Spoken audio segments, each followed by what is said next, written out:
Avatule lima le fatalo fa mal fa feilo o le masani lava le nei ale polo kalame o le taulogologo ia a mata lava i le tua tatou te moa isa ili i le agaga o le tua fesoasoani lo tatou vaivai o le taupu o le nei tauafiafi mai ai se leo faamalosi mo tatou o le ala i le saʻolotoga e mai le soto e sefulu ma le fā i fai upu e lua o le fai upu sefulu ma le fā ma le fai upu e tolu sefulu ma tasi o le soto sefulu ma le fā faapea lona faitauina o le a tau le alii mo outou ae faalologo outou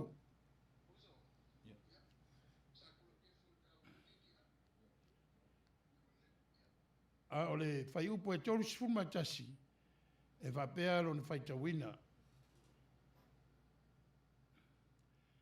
ua i lo foʻi e Isaraelu le vaavega na faia e le alii ia ai kupito o na matatau lea o le nuu i le alii ua latou faatuatua foʻi i le alii atoa ma lana auauna o mose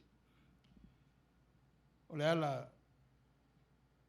i le saʻolotoga faamanuia i le tua i le faitauina o nisi o faitau mai ana fiaga paia o le o laga atoa o le nuu o Isarael a o ina latou talanoa i le faaolotaga ma le saʻolotoga latou te amata le tala ia ai kupito ua aʻoʻi na tutupu ai vaavega tetele laveina ai latou a o le tua foʻi e pule auau i mea uma e galulue le foafoaga faatasi ma le finagalo o le tua ae le galue tuatasi foʻi le tua e iai lava i latou e filifilia ma tuuina atu i ai le savali latou te faia le faaolotaga ia e pei o lana auauna o mose lea na filifili e le tua faatauvaa le aupega na faia e mose e la aupega ua faa manuiaina i le tua ma au faataisi ai le tua o le toʻatoo taia ai le malolosi o atua sa tapua ai e kupito faatasi ia ma le tupu o farao a fāina ai le nuu atoa ona o le tulaga o le malosi ma le so ona fai o e vaivai a me se lava le tala lea ia Isarael a talanoa la le nuu o le tua talanoa i le talitonu ma le faatuatua e lavea i le tua e sau le tua i taimi o faigitā pupuaga pe a latou valaau o le tala atoa se io foʻi le tafeaga i Papelonia Asuria so se mea iai le nuu latou te tatalo ae faavaea i le tala lea tatou ua feagai ma tulaga faigitā i lenei vaitau tulaga ia matou i California lenei tafa le lalolagi o loo matou iai ua ufitia le matou stete i le tele o afi mumu faaleaga ina ai fale ma liua i foʻi nisi a lea lava e matou tatauivi ma le faamaʻi pei foʻi o nisi o vaega o le lalolagi ma ua luga a le numera o matou i LA pe atu faatasi foʻi ma estete atoa afaina le tamaoaiga ua o se whaia voi tūlanga e masani e a o ngā whanau.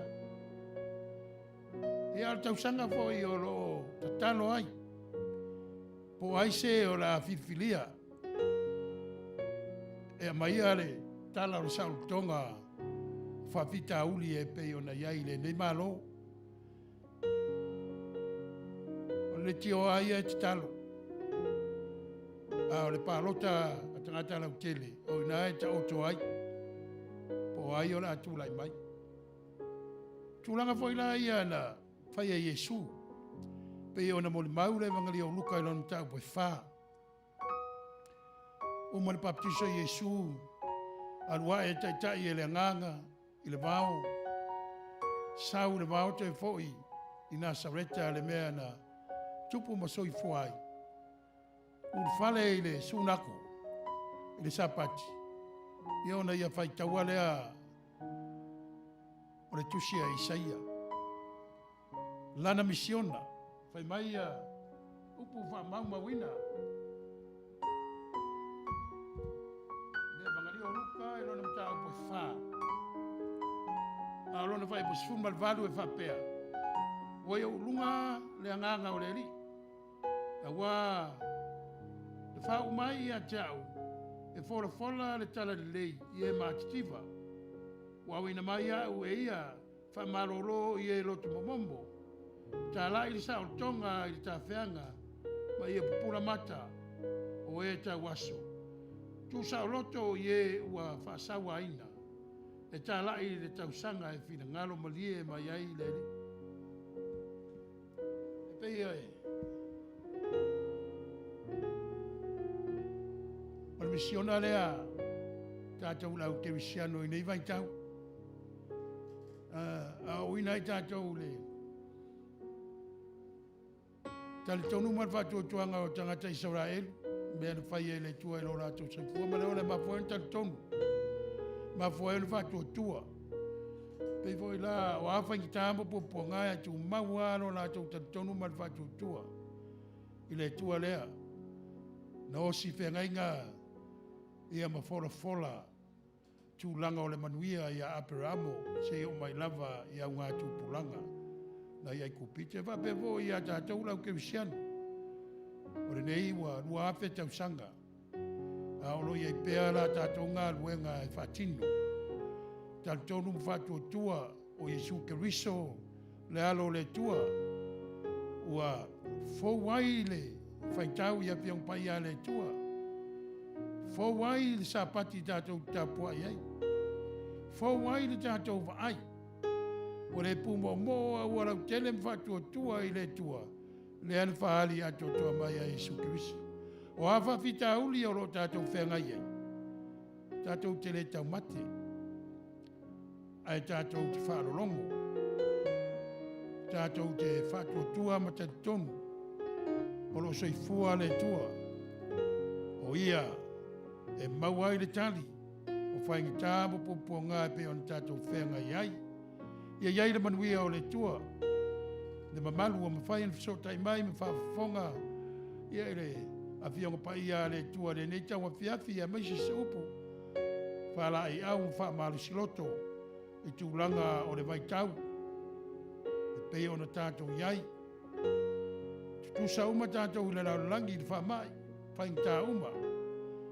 Ai ala fo pelo tātou tatonu ma whātua tua o lo soi fua le tua. Ma lo tātou wari whaola o Iesu Keriso. Amen. Si o tātou stalo. Mātou te sia ere vi inga mal whaftai lau fio. O lo wanga le lei ma le tau au ina o soi fua ma le ola. Lea o mawhai ai o na whaatino le nei wha moe moe ma le nei polo kalami. Le ngata ia te ima ua. I te tonu o le nei potu whasalau. Ia le mamalu o mwhai so tai mai a wala. O e whasino mai a te imatou e ala ni teknolosi. Whau ai whainga. O mwhai ai o na whisotai lau whanau. Ma whasoa e ala i upu mai au a whiong pa ia. E ngā lua ina ilo mātou wola te tonu ma le whātua tua. O lo soifua oe le tua. Le tamā, le alo. Ma le anganga sa. O la mātou wala au le tuai. so son mai. I la mātou proklame no lo mātou vai vai. Sia le nei vai tau. I lo mātou stete i te leo mū mai wa whaina. Ai mai se la rau langi. O fitia e le whamai. Ma tau vinga ese mai se la tau e umari li wale mwhai. O na whaatino tūlanga e masani ai. E iai la nganga wha mawhanwhana. Iai musmusunga lo wanganga i o mātou tangata. Ina ia mātou te pataula i oro soifua oe. Le tua o le ola e a maia. Le tari o whawhita auli e pe o na mātou i au lava taimi. Wa e whina ngalo ai lari e. A o mātou tiu te mawhaiva. Mātou te whaalongo o matau whi mau le talitonu man whātou tua. O lo ia te oe. Tali o mea uma e pe o na mātou whenga ia. O a fwoi se maang sala lau whanau. Le ngata i te tonu o mātou tangata lilo. Ia a le wā whealo loai. Te tonu a inga i ka le sia me o lo mātou wheoa iai. E lapila pēr lava soifua ma le ola, tau mwhai. Ai mātou te sulfai te fua o sa taura o whaaro tanga lea li ie. Mātou te wāla au. I ma ngalo o mātou se. O na o totu tā ua i sukariso. Na whaamalingi ina. Mo a mātou angsala. I o lea la mātou te tālo le tuai. Tu inatu. E suafa manu malolo wara pele o i sukariso mo lo mātou wari whaola. Amen.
Samuelu le ua am taria fo po kalame masani o le taulogologo ia e pei ona beai le sunga i whawhengainga sunga ia Sepulona Tanuvasa mataita'i o le tatu po kalame nei ia fiafi se taimi ia ona o loo tau peau mai le sunga le whaiwhiau ia Samuelu ia ona o loo toa manawi whiau mga ruenga ia se taimi fo la whailo ia tu ia atua iai tino le tama i le tautua o le nei ia fiafi ai foi olo leo tu lo yo e Samoa e fai ma fofonga tau mori o sunga i fai fi au ia au tau tu atu ia te oe ia e ala ia na fionga pa ia tatu te whaasoa ai e leo i nei se atu atua i lei fo i se tasi i matu e sila fia atua le fina ngalo tatu matai sili au le winga ia o le tatu tautua ia ma fai o na tatu tufa ma whaasoa i lona ngalilei ia se taimi fo ila ia ona watulole o sunga fai fi au sunga wharenga Sepulona ia e tolaulau se mata upu o le atalanoina le nei a fiafi ia e manatua fo i e talanoa ia fionga ai le mawhai o na le papai mai le soitfuanga ma le ola le tatu te ola ia so uma o le whamoe ai o le tuspa ia mawhai o na papai mai i le olanga le tatu te ola ai i le lalolangi nei e le se tuspa ia e opea mai le langi ia e tatu whaitau atu maula I lalo nei. Ia whapena winga o le tautua le nei, whaiaro leo taru whatuai sa mo le suafa manu malo ki riso, lo tatu ni whaola, ia e na te pui I nei, ma ta I whatasi lo tatu ora se ia pa ia toi minutia ma toi tūlao le nei tautua, a o whapea lava o na fola sia mai, le I aflo tele o na alofa malo na ngalilei, e ta iai lo soifua malo matowola, ia se temi tatu tau mawai, ia whapea lava, tu mau mai lo na ngalilei Samoa, ia Manuia lau whaafonga anga o le nei afiafa. Ia na Samoa wa watu se upu whatu lima whawhiloai. Ia le sunga le wao o le o lo whengai ma le ngarua ina o tātou me whai ngaruenga o le whanwhasalau. A o le mta upu wa mana tunatu iai I le neita wa fiafi. Ia mai lea I le tusi apostolo Paulo I le Ecclesia Roma. Fifilia le mta upu sifu marfa. Fai mua ia fa solo atu lava o mea ngatai. Ia alfa moe ia papa I sifu lua fai upu. Mta upu sifu marfa. O le tusi apostolo Paulo I le Ecclesia Roma. Ia alfa mua se o atu fai sifu malua. Ora tal pese tatou fo I mai loa. Ia ona fai tau atu lea o le mta upu sifu marfa. Ia ma amataisi tatou fasoa.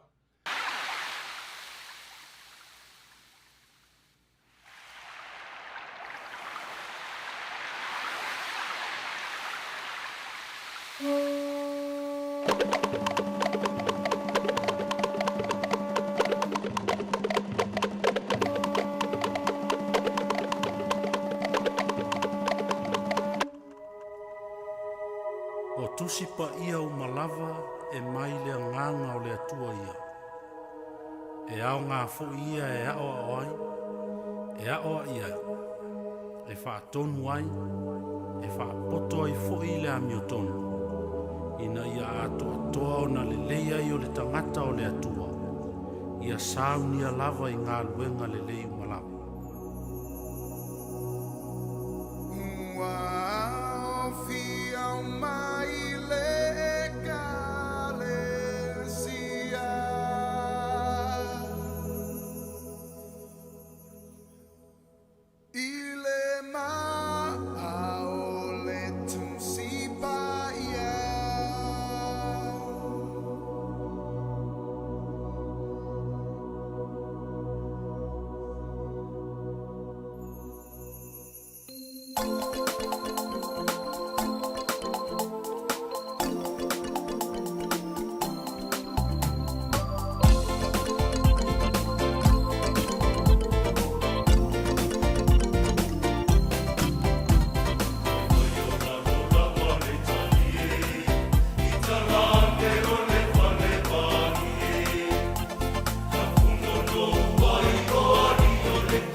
sele na e whamanatu mai a te tātou. Le taimi le tau nuai le tala lei a masifoi o le amataina o na wha le wina o le tusipa ia. I tātou lava ngana.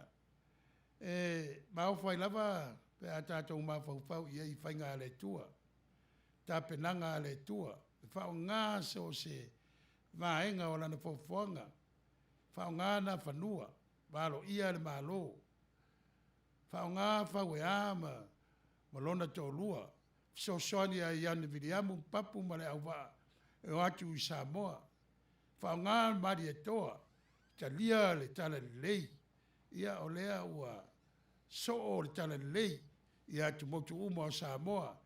Ia maua tala noa lava Samoa i langa ngangana. Ona wa uma na whaale liu tu spai le ngan Samoa. Me lea tala whea unga fo i mari tusi ufifilia. Tusi a Paulo. Wa tasi le nei tangata na wala aulia whapitoa. Wala au iai le tua. Lea ala ia Yesu ke riso le. Ke riso toi tu na wala wina Paulo. A le au apostolo to sfuru mare. Tasi na iai. Ina ua maliui a iuta. Na fili lava e Yesu. Mawa o ina Yesu. Malato ngā rue. Ai tūna ai se la Paulo. Sau nia whapitoa, whiwhiria whapitoa Paulo. I rona poto moro na anga wha. E wha pēa e tōrunga ngana. Sa whai e Paulo na tala noa ai. O le ngana, o le malo Roma po le Latina. O le Eleni. Ia, ma le ngana i utaia. Ngana ia sa whai e Paulo na whao ngā. Ina ia tala i tala lei. Ia tunu o Asia. Ia maise o Europa. E pe ona tātou whaitau i ai le tala whasopito whamamawina.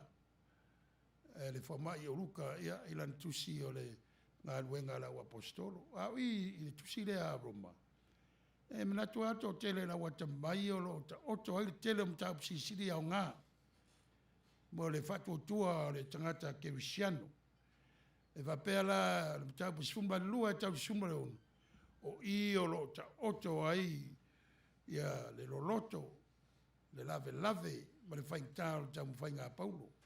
Wa e nisi whaitio ina Paulo whapea, i lana mata upu sirisili, o le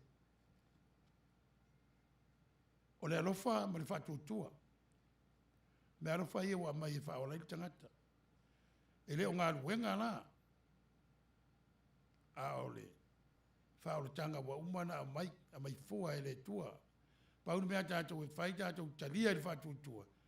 Ia, ona fua mai leo ngā ruenga o le whatutua muri mai.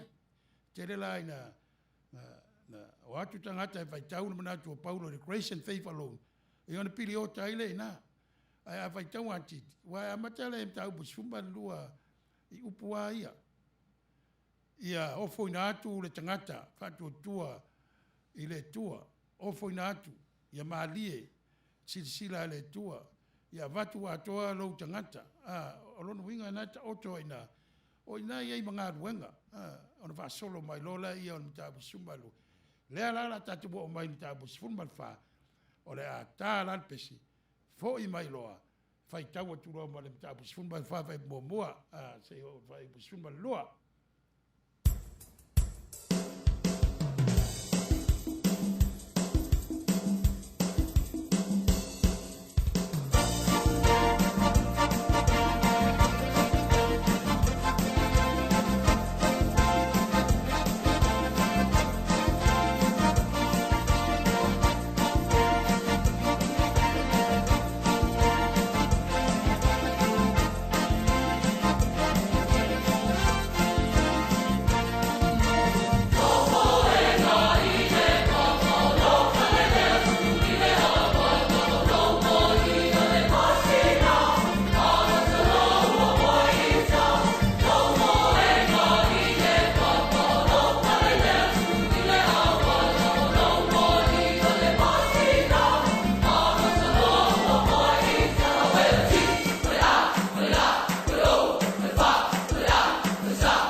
ua taunu mai le uso a wauna fai feau. Ona sa fitaitunga I tūlanga o le soifua ngalue. Na mia le ngā ruenga ia wafo I le manuia a inga mise whanau. A le tatamta upu.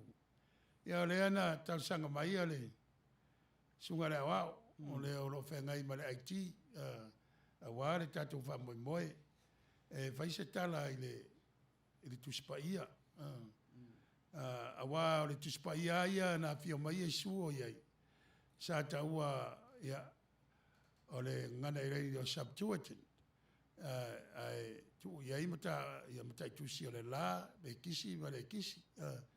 O le vape o numera ia o la a wasta ulanga na mai Jerusalema. E o atu iai kupito e whaariliu le tuspaia. Mai le ngana iutaia. Ia, le ta o le Hebrew. O isi ia mea te le mamla mai tangata I upu ia o Utah, o Israelu, o le Peru. A whatulanga atu sa matamai tangata ia I whalanginga o tangata e Peru. Tangata sa pepewa ia I toafa I le tangata la tau te whausia ni malo. Ia, ona maua lea o le ingo Israelu ia Iakopo. Ina wa tawivi mara angelu ia. Mawailo na ingoa o Israelu. O Utah. Ia. E pei ina wa vailuan malo I lalo o Solomona. Ina wa mawaiak Solomona tu lai malo na tali. Vailuan malo. Se furu I tu ainga wo ilunga la tau ta veat wharanginga o Israelu. Ia. To la iti na ilalo. Na tau wa veale wharanginga o Utah. Ia mai la tau te tonu lava e siri la tau I vaenga I se furu na o.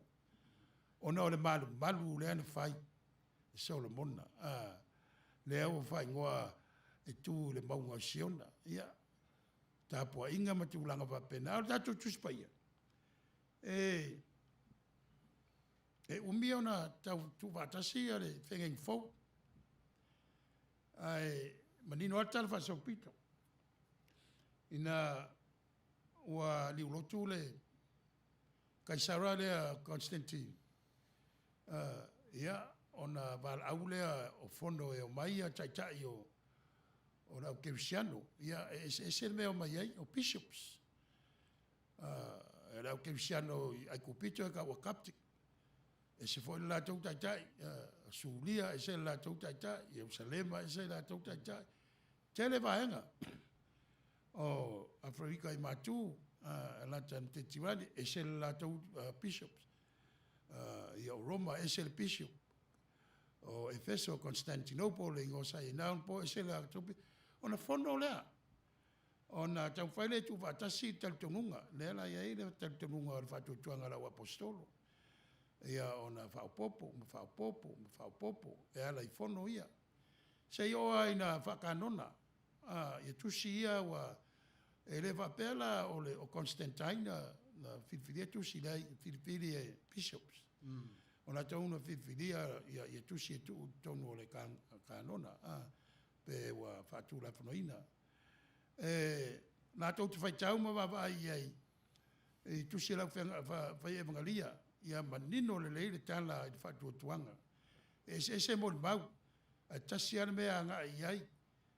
Ina ia tonu tangata o Yesu o le Mesia o le Whaola o le alo o le tua ia ilo na tua ia ilo na tu tangata ia o maltemi nei I tātou te le mwhain whamtalaina aisea me lilo ia tau le tua po le misterio le o le tua pa ua mea tātou te iloa tātou lau Krisiano o mea umalava ia e o ngā tonu ai Yesu Kirisa ia na tu vatasi le o tātou tu spaia e pe ona iai nei o le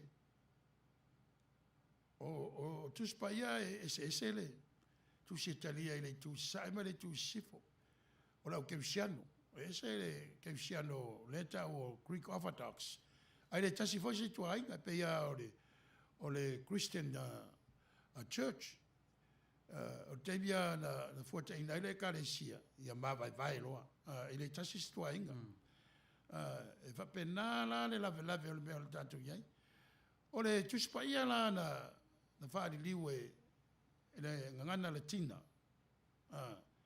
tuspa ia na e faaaogā le lotu kakolito ile ngangana le tina na faaliliu Saint Jerome ia le tuspa ia lea ia ai tele e tuspa ia tu fatasi le tu sai ia fa pe foi tatou le tu sifo e se fatu langa ina o le fengeng tuai e lau kerisiano e se foi fatu langa ina tangata Israel o le fengeng tuai a wai le se la to fengeng fo mena na o lau kerisiano le fengeng fo ne to tu mulmuli ane iai o le first century le na tu am fai tu bata sei fengeng fo ia mata tu ia lo tu spa ia le uta tu ia me voi na mana ia pese le sa taina o nei lava vai tau fa na tu ai o ta o le aso tala lei po le vai tau o tala lei la sa vai tu tia to lu sa lau tau sanga talun tau nu tala lei a nga luenga lilo ale tu le mana le tu pen vet ta pena le tua pula le tua il fa nga ina o mea lan fo foanga pe on vai atu ele te tonu isi ala manino le tala valo ia na fa nual malo fa nga le tua a me uma na fa ia le tua fa nga le tua ia fa weamba po sei fa nga le tua ia ni vidiamo papu male ava fa nga le tua mali to italia le tala le fa nga nei tama o le ka le sia i Samoa na tau te no forma fa di liu tatou tu spa ia pe na ia na manino tal o lalo le talie tafa o le fale vali ia o le fale vali o fale na sa fa o missionare pe ni fale tusi ia ana o le papa pe a vela ia o la vatule i fale la tai e luane le buenga ia ave malua ia lontona ia le o tatou iai ia vai te le o tala o tatou tu spa ia e le papela e fa liwe la mosa ma ne e fa casa le o valua ma le fa casa e ona na to pulera tu spaia le ai wa fa ngai le tua la na me alo fa ala ile la mosa ia le o e tu spaia le lo takolito e pe ia me ta o template ya sone ia o fa ngofia nga duei we vo ile tu spaia alo tu se uma be voi ole lo tu mamona we vela tu spaia ma vale a so fitu ta tonu we vela tu bol ma wo yova e ara mtanga tas pe ta la voi le na fa tu ile wingo le upu o tu mtabanga ta si ala mata o vai ai te le ona la vai a tu ula ta la lei ta si ala ta tu va tu ngo isu ke wisa o te le wala fa mtalai ta si ta tu spaia fa ni usabo ia o tele ala vai fa na mai va penale nga wenga lilo mana o le tua ele fa malo la mosa di spaia por e fa casa ele ai o me alo fa le tua o fa nga nei poto mo te mai na lingi yana au na wai fa le wina tu spaia ia le au Manuia ai Samoa ila na ngana mo le tu spaia ia pero sta pu nada tu tele io ya Paulo la no Paulo ia o missionare la ulea la wilole monu ese ia le o tau no mai le uso a wa ia o le a fa ile tatou fasoa mi tau po sfumba fa tu se Roma ia pa mo mo ngata ma sfumba lua mo le manino a o le vala wino Paulo e sa vea ma tu langa fainta il va fer ngai ma le apostolo e mataulia maliu ia iuta pule leola ai fai le vili maua matatia ia Paulo ia na bala au ke riso tu la la tamseko pe ona mawina e luka ne tato fisili fesa wai Paulo male atamaile mangangana ia wana fa nawi ele fa nawi la wele o Israel whanau I lau ele o malo Roma, mena mai Paulo i o sitini ro taso ia pe o la wele le u tau asi 18 nei aso o le aonga na aonga ipo o le aonga sa faia aonga ai te tangata pitisini na tamai o kamiri elu o ia le ana faia aonga ai ia vai sa wai Yesu ala fai le aonga kamiri le poto ma le tamai o la tau ia sa tau sia tu la fono ma awa o ina le tu spaia i tūlanga pe on whātūlanga ina o tūla fono wa es foi de vaia sa tu kai o ese vaia parasaio ese vaia la o esene asa ia la to fale fono tu fatasi wa taua o la Santerini o ila fa ia fa sinonga wa ile o le fa sinonga le e o fatasi ai le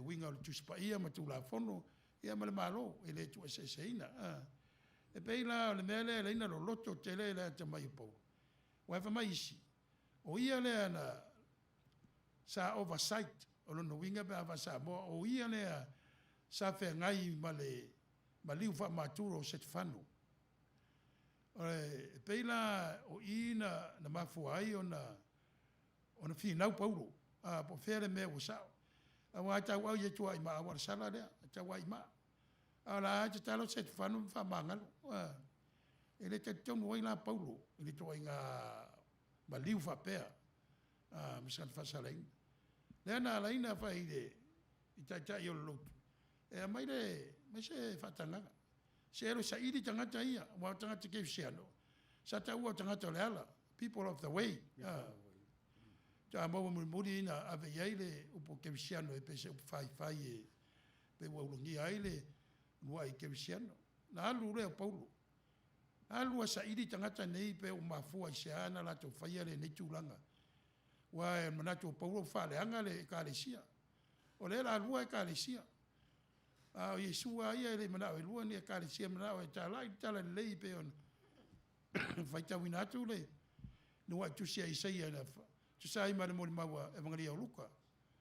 Ina wa whale Yesu e amata lantala inga. Ia. O le sapati i te tonu o le sunako.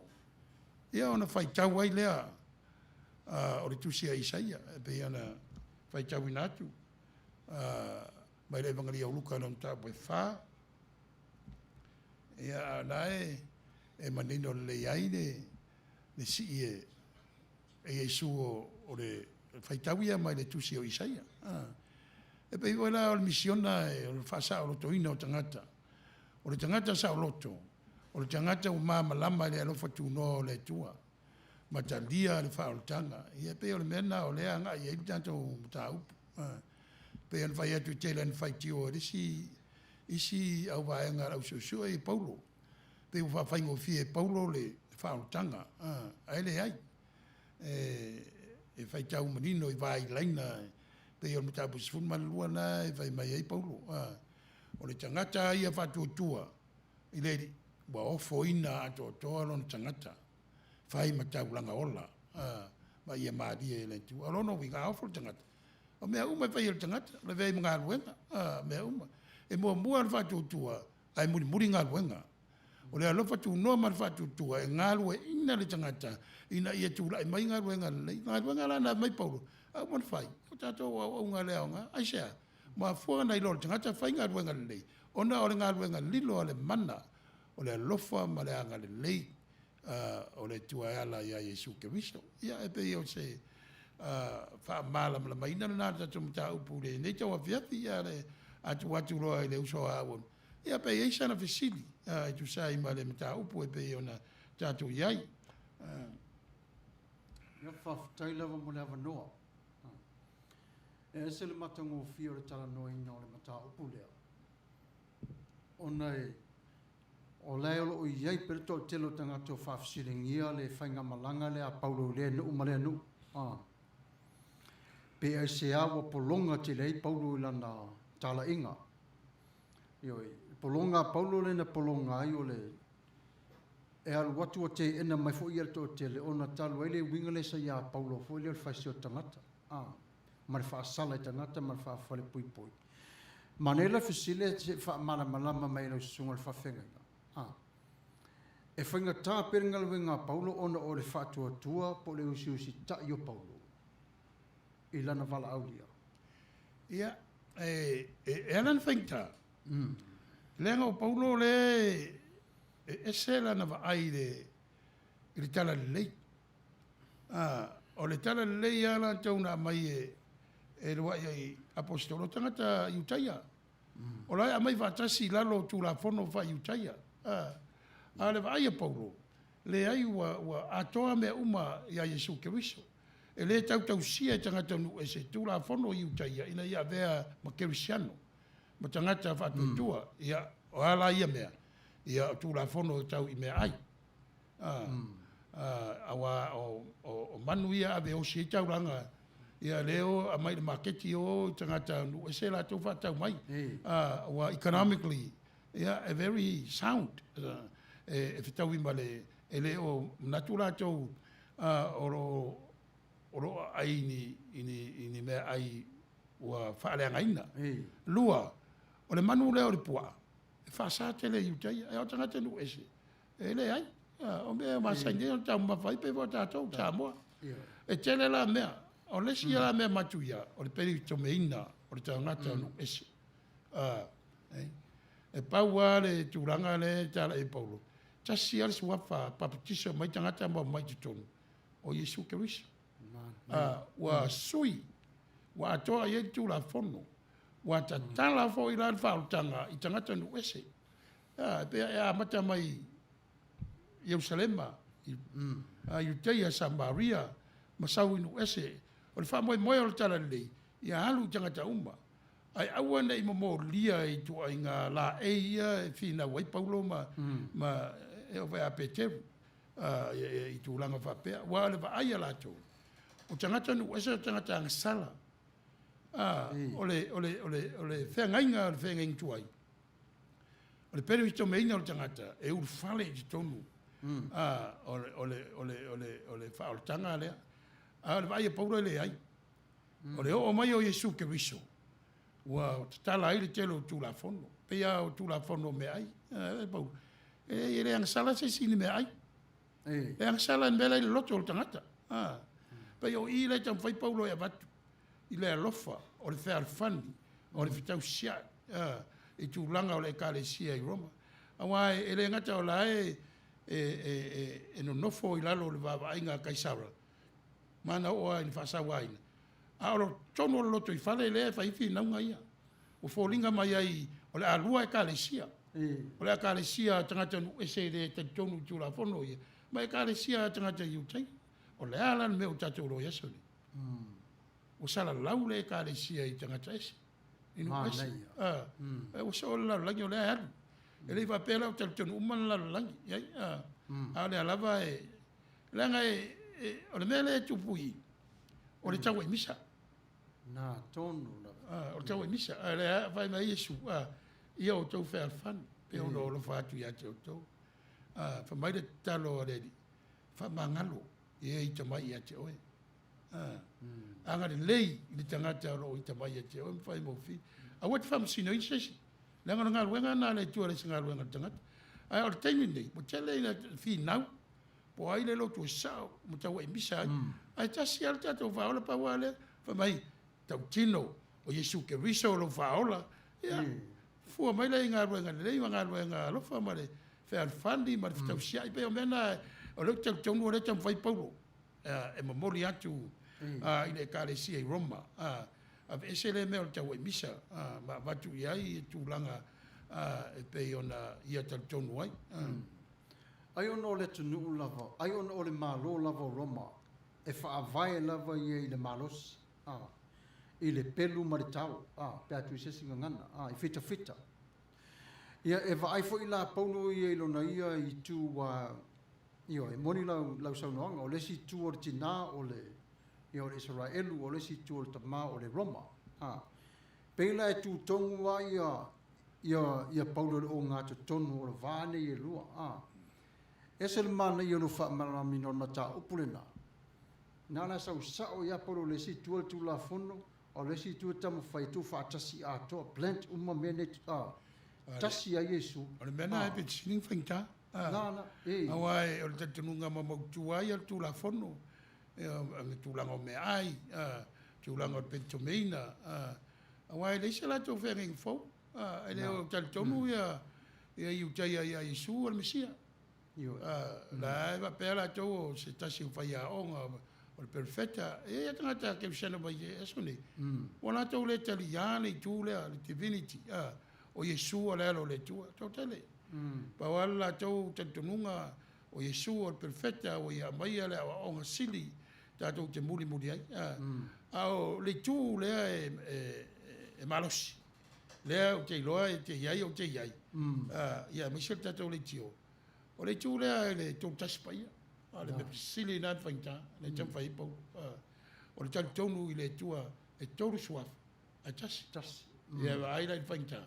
E le te tonu aila i utai e si me wapena. Tasi a le tua ia ve, ia we, le whaale ia bosa. E le ai ni suafa. Ia, e o mai i whengeng fau. E le whengo pie, ia wai le wavala. Ai, ole, ai po i mafuanga e le iona tele le vesi. E mafua le lotu. O taua te tele le laulangi, e mafua le lotu. Se o mai temi nei. I le temi foi lelo ia tupu a i Samoa. Ia, ta te whaalongo lava i e whewhi au ma o onga tala whasolo pito lava i o le motu. O le lontona lava la mo sa lava le na mua to ai tau nu. Le tala. O le wingala no whamatalanga. E le whapele ai whapeo te whai atu te e whai tu au po le ale tu ia.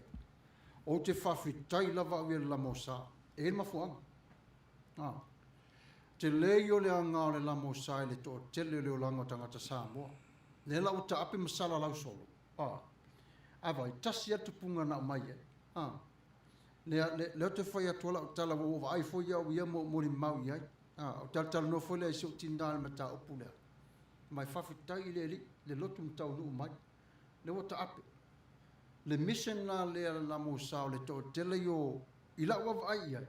E se lo whapelpele iai. Ono le mission o le whaolotanga na mafua mai i le amatanga mai le ola. Toi vaila le tūle ia Paulo le saua ine. Lenga nganue ai. Taitu tusa le leila. Vai le telo le whaolotanga neng sauma Paulo. E ta ape mai lava tala Paulo. I isi atangata whai mai so le whasio tangata. Mai so le matuale anga o le amio.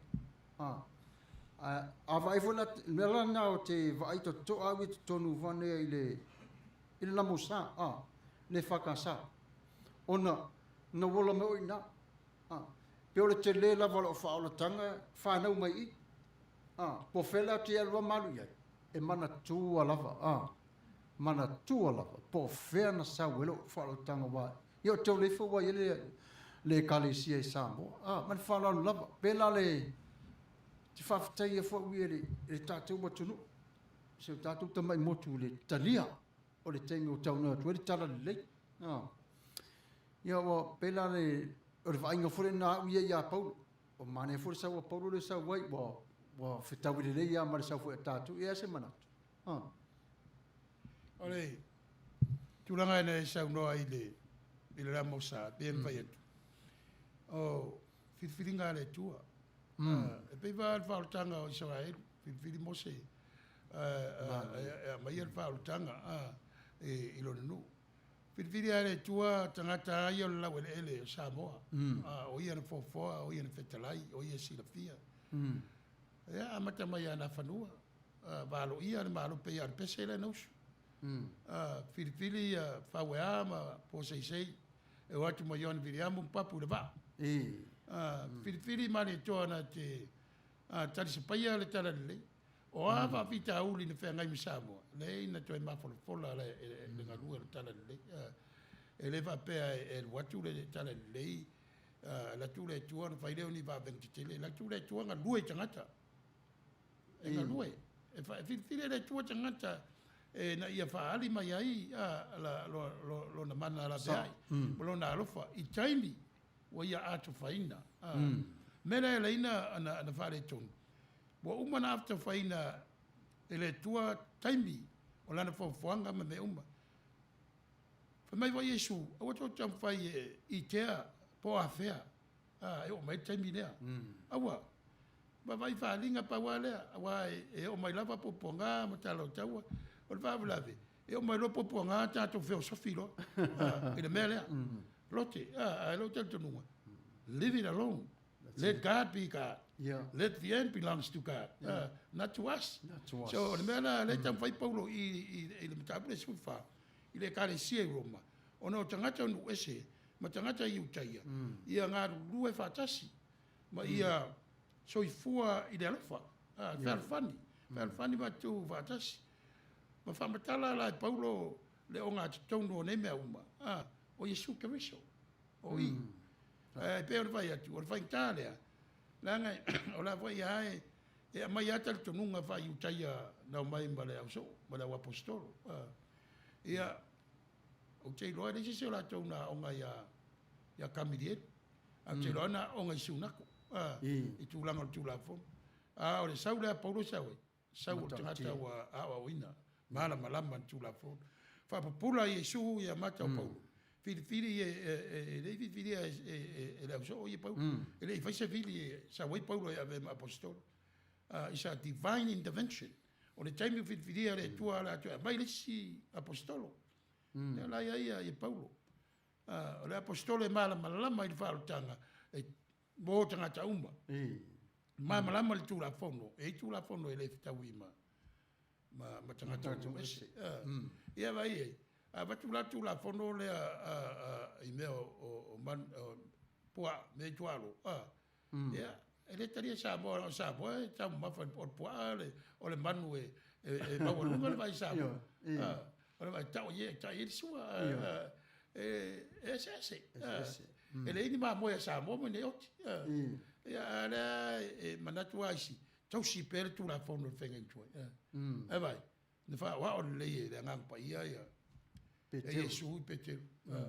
Wai fai ko ele anga men fai ele. Ka mo ye ai o longo winga. Au ki fam singo ki nga kan wesi. Leave them alone.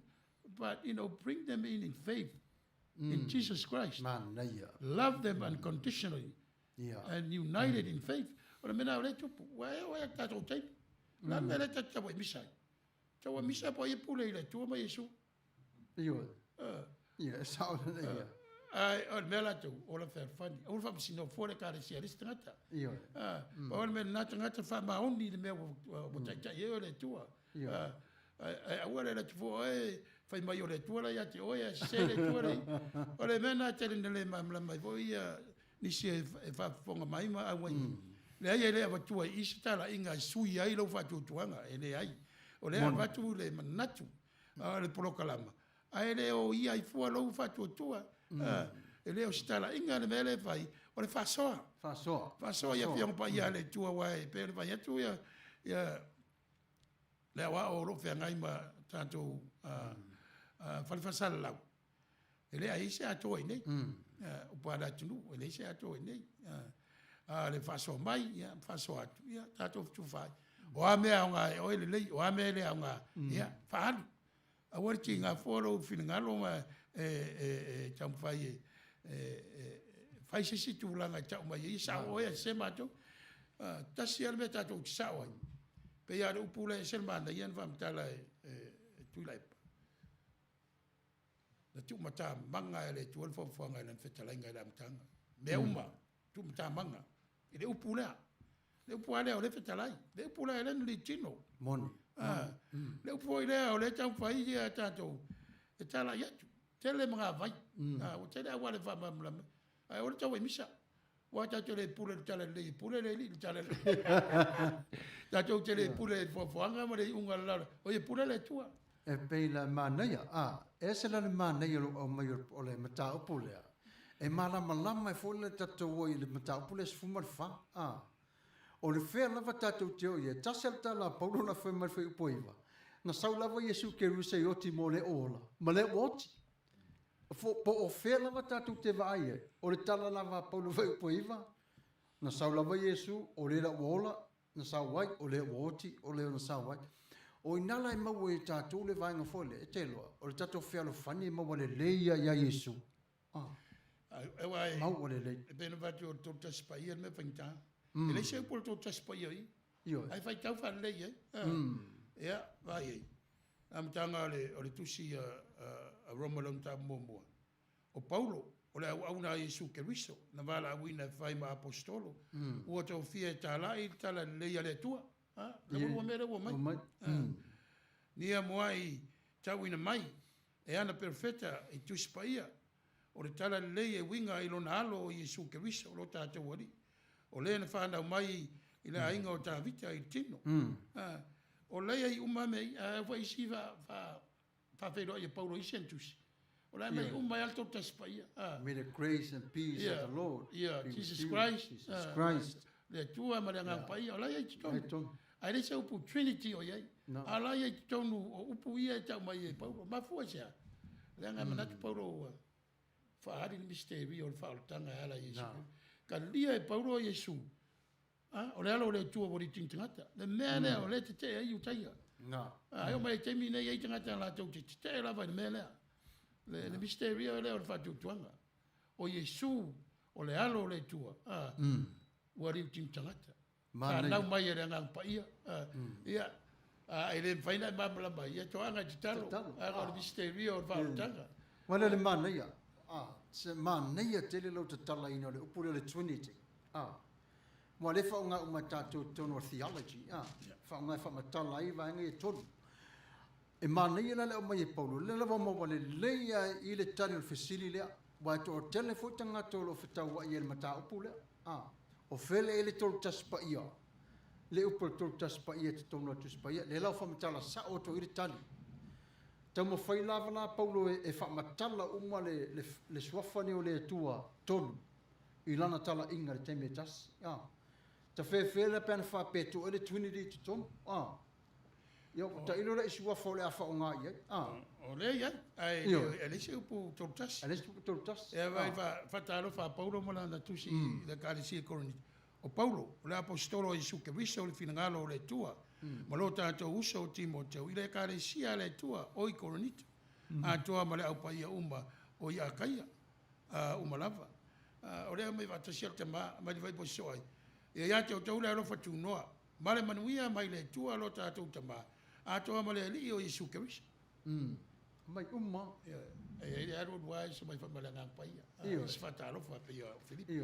O tu si, mea la ia o le whainta tari e tangata. Tūranga lea o tam whai Paulo, e wha mala malamba, le tua tau taspaia, le tamba, le alo, ia, mara ngārsa.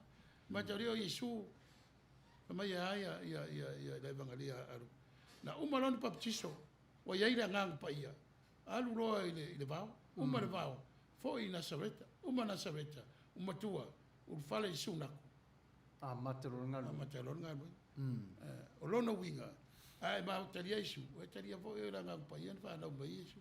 Amene, ma. E ka milo a ia. Ai le se upu Trinity.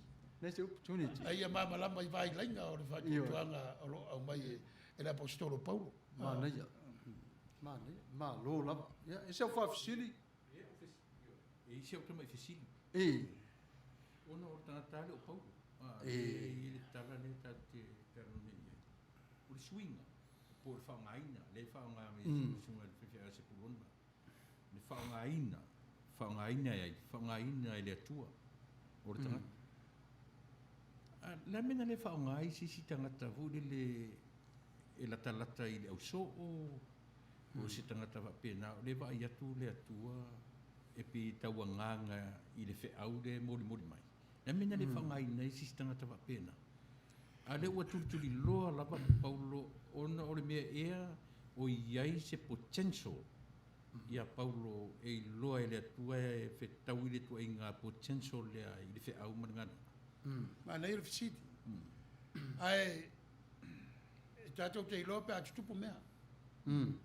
Tua tali tonu alu o le tua ina ua sao mai e kupitu. Tali tonu i le tua le na whaola ina ina tau e ala ia mosi. E o foi la ia Paulo. O le mea mombua, tātou te iloa. Ia o le tua sirfia mea umba, ele mwhai tātou tali u tātou, lo whinngaro le tua, tātou whai po ame te tupu. Ia Paulo. O ame le tupu ia Paulo. Ia, mua o te ngāte wā au ina e le tali tonunga whai taia. malama i le Torah ma perfecta mena mai Paulo tata wo e tala noa le no tu i utai o farsai champini o tu la fono e lei se me te le lo fili la Paulo ya e lu fa la tala lei la ve mai le mele o tupu wa fa la e la apostolo e la utai e tala lei ai su Cristo o Paulo la le na fa la te le ina fa la ai tauta na tau e misa e o poi a Coronito o isi mai o Apollo o Kefa o ai ia la vai la tu Paulo finau po ai sao le onga ma a tato vai tawa la tu sia Paulo on tato mala mai le tau sisi le Paulo o io lo tala ia to fa tu tuan Manuia Malesi Manuia le fasili mat fasoa Malesi vaenga nai le ngaruenga le a Paulo na vala wina ona tangata wa matua i lava le to mai ile a wino le tu la fondo fa ngale le tua le poto la le o Paulo le tu la fondo e to fa i loa tua le to tele o tangata o no ulen ta fea ai fa ngala le tasi tu o Paulo foi la le tala le a mai o tangata no le tu fa roma le la tau o mai fa tasi e tonu pe ona ta o temi o sola ese matongo fie ona o le vala ulino Paulo matau tia le vala wina ana papatiso asi ta mai lungole na fa pungisa mato Paulo la nalu i lungo toaf na wa fai le ri fina ngalo ya Paulo fata no winero no ai pe ona e manino ale fam tala ina e luka o le vala wina Paulo tu sia nga ale mele o le poto le o Paulo o le ata mai a onga ata mai fale a onga alo na vala wina le ala na tukulo ia le tua le nga na paia le tataina o lon fatu tua mela le pe ia le ata mai ta una o le mele ali lo sunga ale wa o le poto na ia o poto fale a onga le poto le na vala wina ia le tua Paulo le poto fale tua le ata mai le la wa ilo e Paulo le mea le wa sei le o tam fai vasau ai ka ta na ta wa misa ai mare au apostolo ese ai al volta la inga o winga la fam tala sila la le alo o le kalesia kelsiano inukes le ngata ile tus sai ale tus sepo e mo bota tu watu nu America ai le vai farsa sinu te arwe ai lo no winga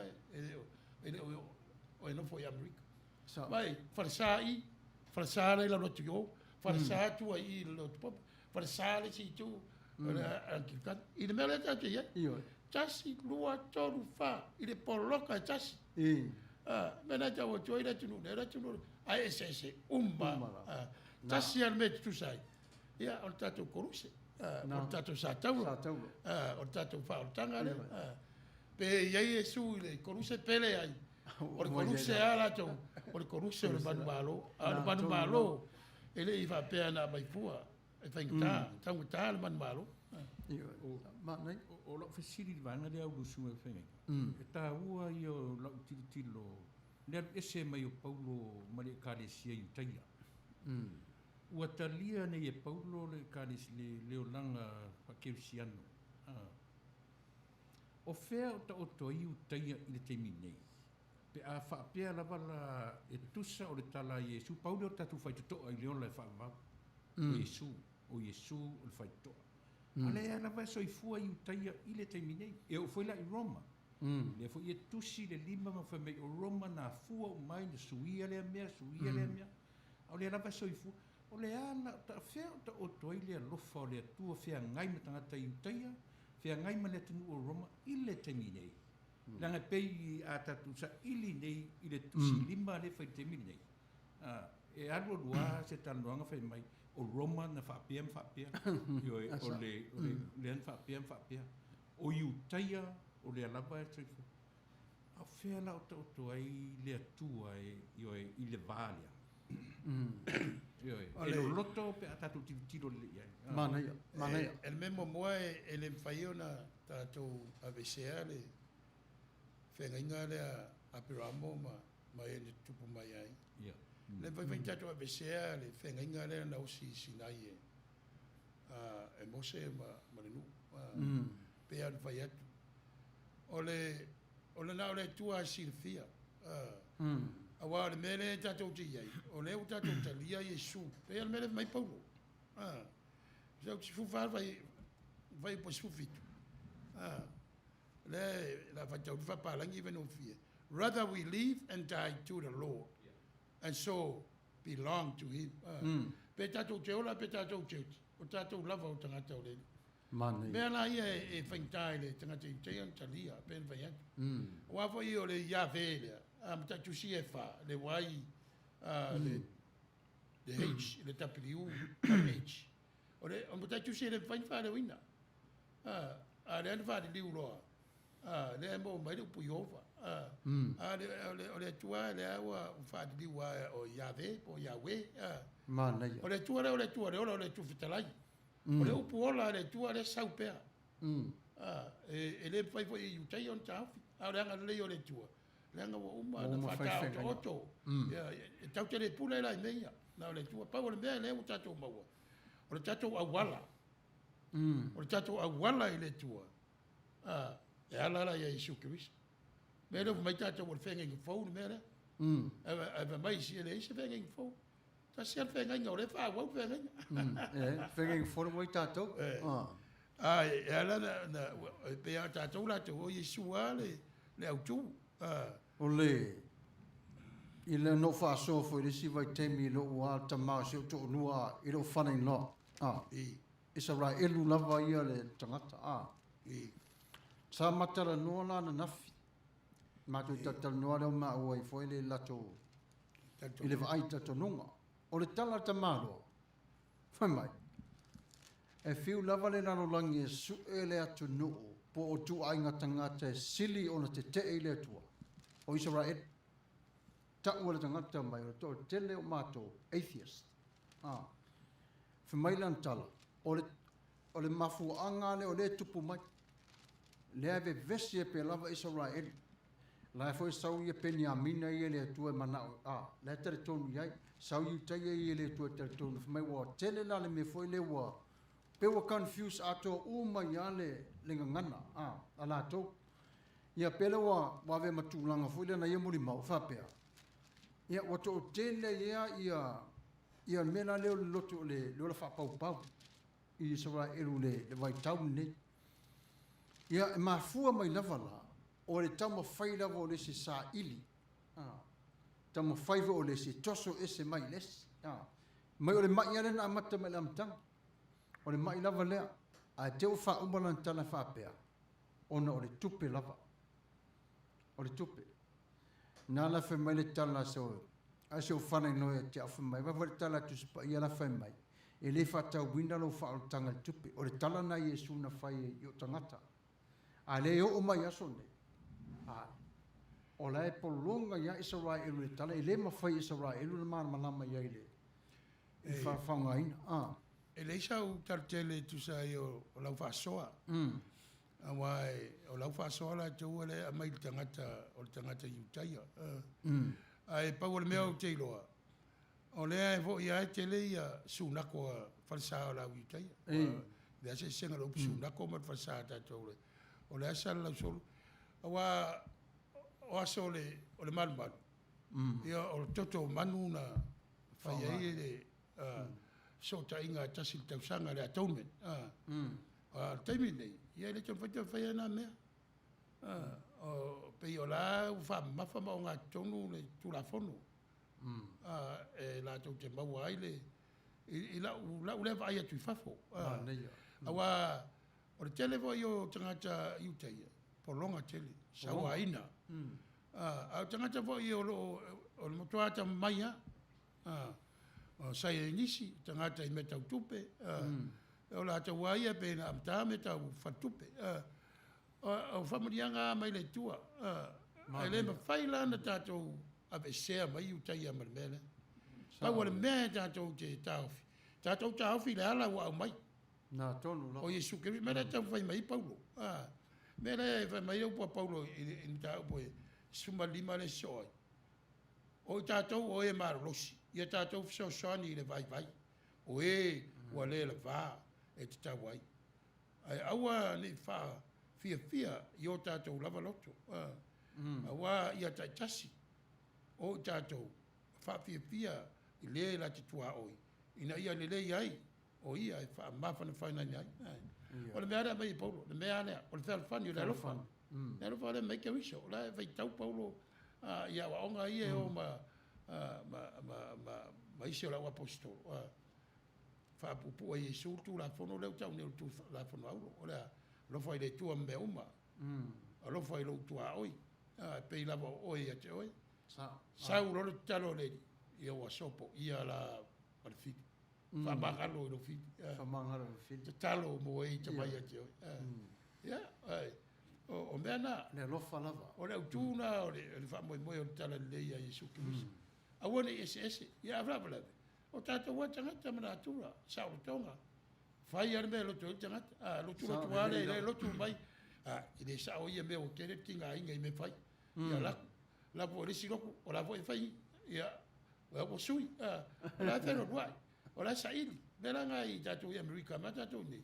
Mea ngā kau parango sikas. They continue to seek where they can find God. God is with them already. Yeah. It's just a matter of acknowledging that God is in them. Mai Yesu. O le fatu tua mai a tau. Fatu tua fo te maa. Puna e le vaiola. Te tonu i antau. Mana ia. Ke rea upu e whai de whakupua i reri. Le ara du pomongi. Ese tangata ni o Paulo le matau i le tua ese le ava o le tangata i le atua mana na whea ngainga o sia ma le atua ma Yesu ke wiso le tala ino le tala le leo le alofa ia e moni na lau saunoanga ia o le alofa lava le ronga nua i Paulo le alofa lava e ese le mana i o le avenga Paulo le tala le o le mere ia Paulo e le whai il tu la fono ni whaola ina tangata and fai a Yesu Kiriso. Fa mo la po. Ia transform. Ia. Transform all the faithful community. The church. Transform into believing in Jesus Christ. Our Savior and our Lord. O me la ta fai po. A pera fai tu langa tele o mea. O le sawa ia tu tu taspai.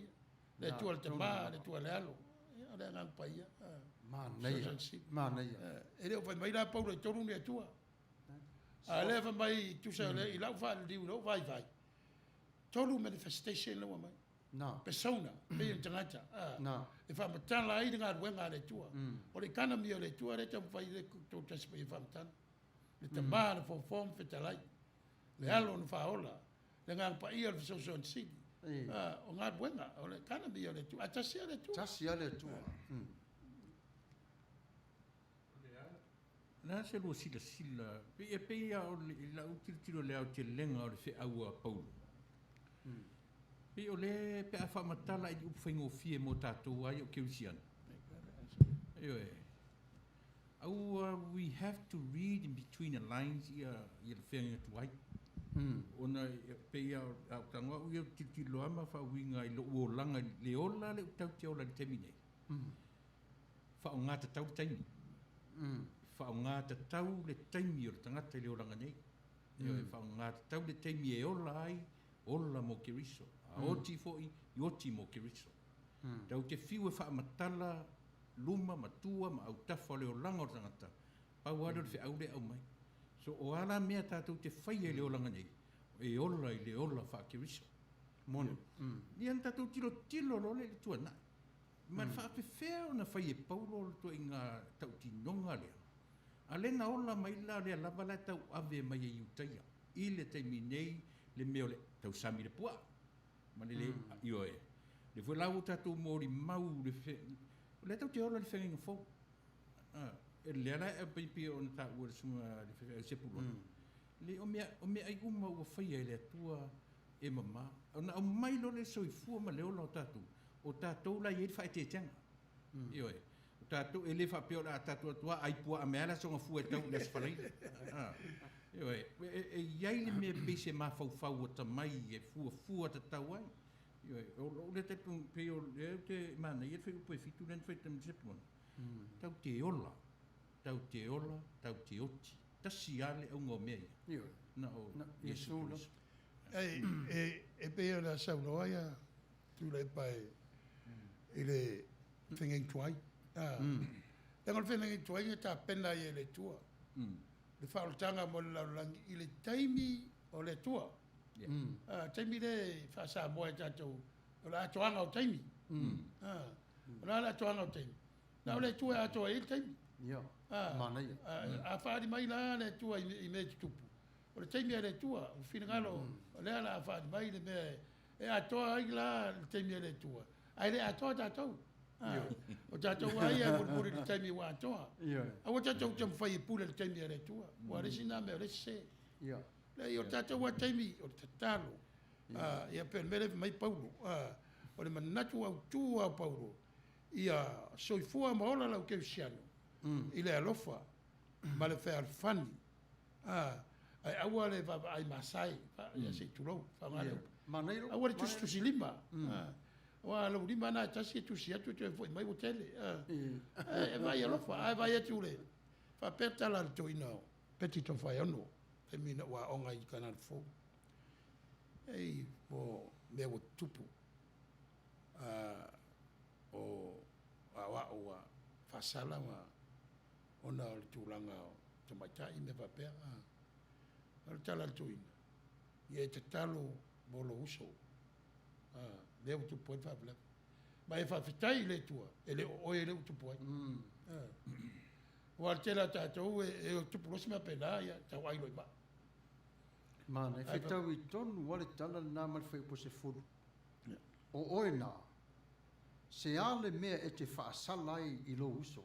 Mai le mana nei nāla. O to ina la tisi o ko inga o peki wa pe o langa tiso tesi e kusi le. E kusi la lo. E wa pe ka po va.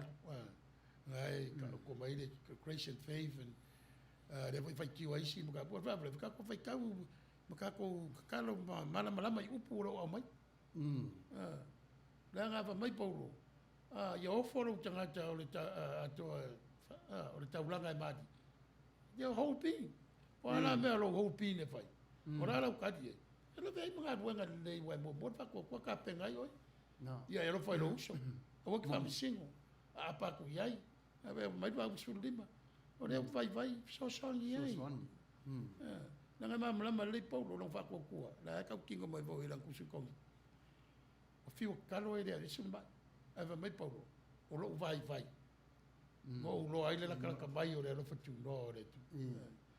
O si taimi, o mea whain kāra o langa. Ia waka koko i lalo e man kua puia. Pea o pora kungu, e ma vai a poponga ai ku mau alanga leo le. O pora ia, veka kongu i vai kau. O pua ia, lo kia kat kongu o le, e a ngā ia popo i ngā Paulo, i anga kusi. I e karesia i le ngaka i Asia i tiku. Ia, o Europa fo. Kai minga o mai Roma. Kusi e vai e. O le mele le kupu ia kako. O le maua kako pe va fen kako ku vakasi. We lack the spirit of unity and the spirit of love unconditionally. Bere lengi kele ala vai. O longo winga la. Kusala pe kele ala vai. Ai kako ku vakasi kat kongu vakasi. Ma lo fa le silesi. A working ai ngaro ba fa si ko for lo ko ris. Io. Aro ai la ro ko kausi le lei ma. Ti ngai nai. Ki ngai for ba fa. Ti ngai nai. E kere pure kala le Yesu. E kere pure foi le ko. Manuia le. Manuia fe au tala le nafi. Au ta tu te tam fai don't trip one another. Au te tam fai fa sala vili stat. Au ta tu te tam pe foi fe au le o mai sunga le so. Pe lo na o te lenga lava. Yo e wa tatu te fa masino a. O no winga. O le va o tangata marista. Pa fena tau sido tatu va I le whaingofia. O ngā whaila ia au mai e pou. O le lui mo tātou i aso uma le ola. Langa o mea ia au mai. So le sisi o tātou mwhaingofia. Ia, awa e teimi tātou te tinga ai. Ia. O si teimi tātou te ita tangata pe siri na lata ta tambai a tātou. Ia, e aro ala wita. Mea la ia te nofo mea mawhawhai. O na e to tūru le ma te talo. Whamangalo oi. Whamangalo la tau. Manuia. Ele tua. Wai le sisi e leita. Yo. Ai fa mai e te leita re o stanga taula. Ai awa te tu mau leita. O na mena, wai te lea o e te ngal katalo te taloa e saua le mana mara ngal leo le tua e se lo tinga. Fafile mo. A wese lo tinga. Ia na upu fia sau ia. Ai atu mau tinga. Na upu whare tō nunga lawa mai whapu. E lere lei ese me whai. Ai la i le mea lea na kei lofo ina rua onga mai ai i mātua, ma mātua o mātua. A o tātou tilo i tangata ia.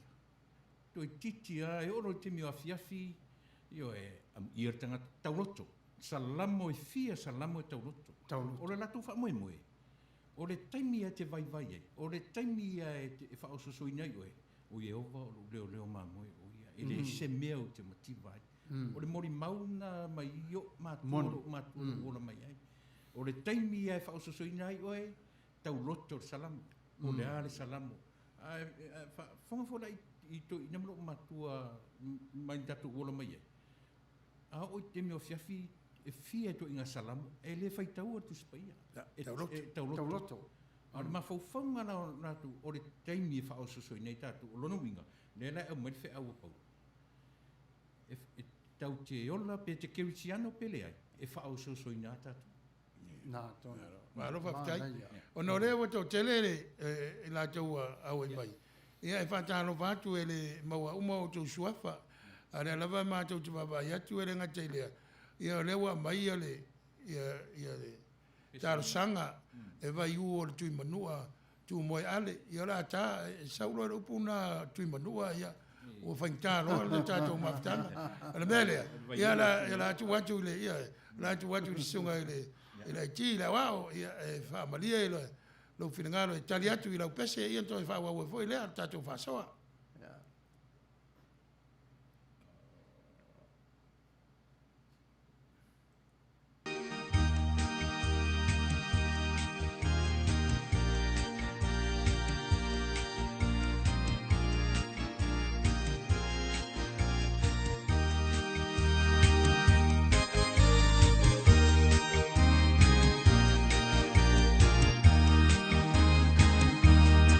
Tapa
Ia, vatu whaftai man whamalo ia tala peli.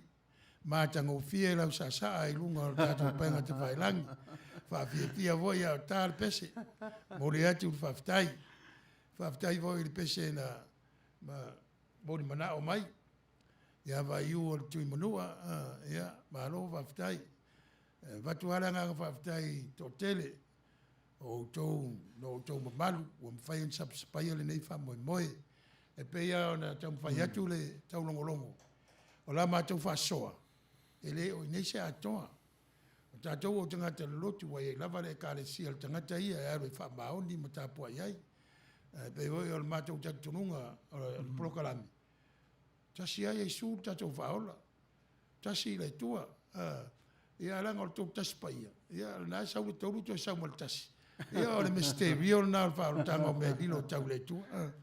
Mea nā la ingi wha ingoa e Farao ia Iosefa o le sapena painea o le si le fia me lilo ia wana o le tua si le fia me lilo ia mo tatu wari paola Yesu Kiristo o le tatu nunga e le isi si atoa ai au ngā foi le tatu tatu no e tūlanga ia e peonita tō matau tatu e pauno o le whatasi o le whaalfani ma le whatau sia pe au po le tunu o le vā whatau sia i ma le vā whelo roa.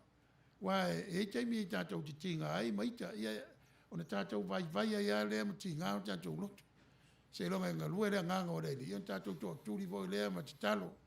Whabangalo lo tātou vai.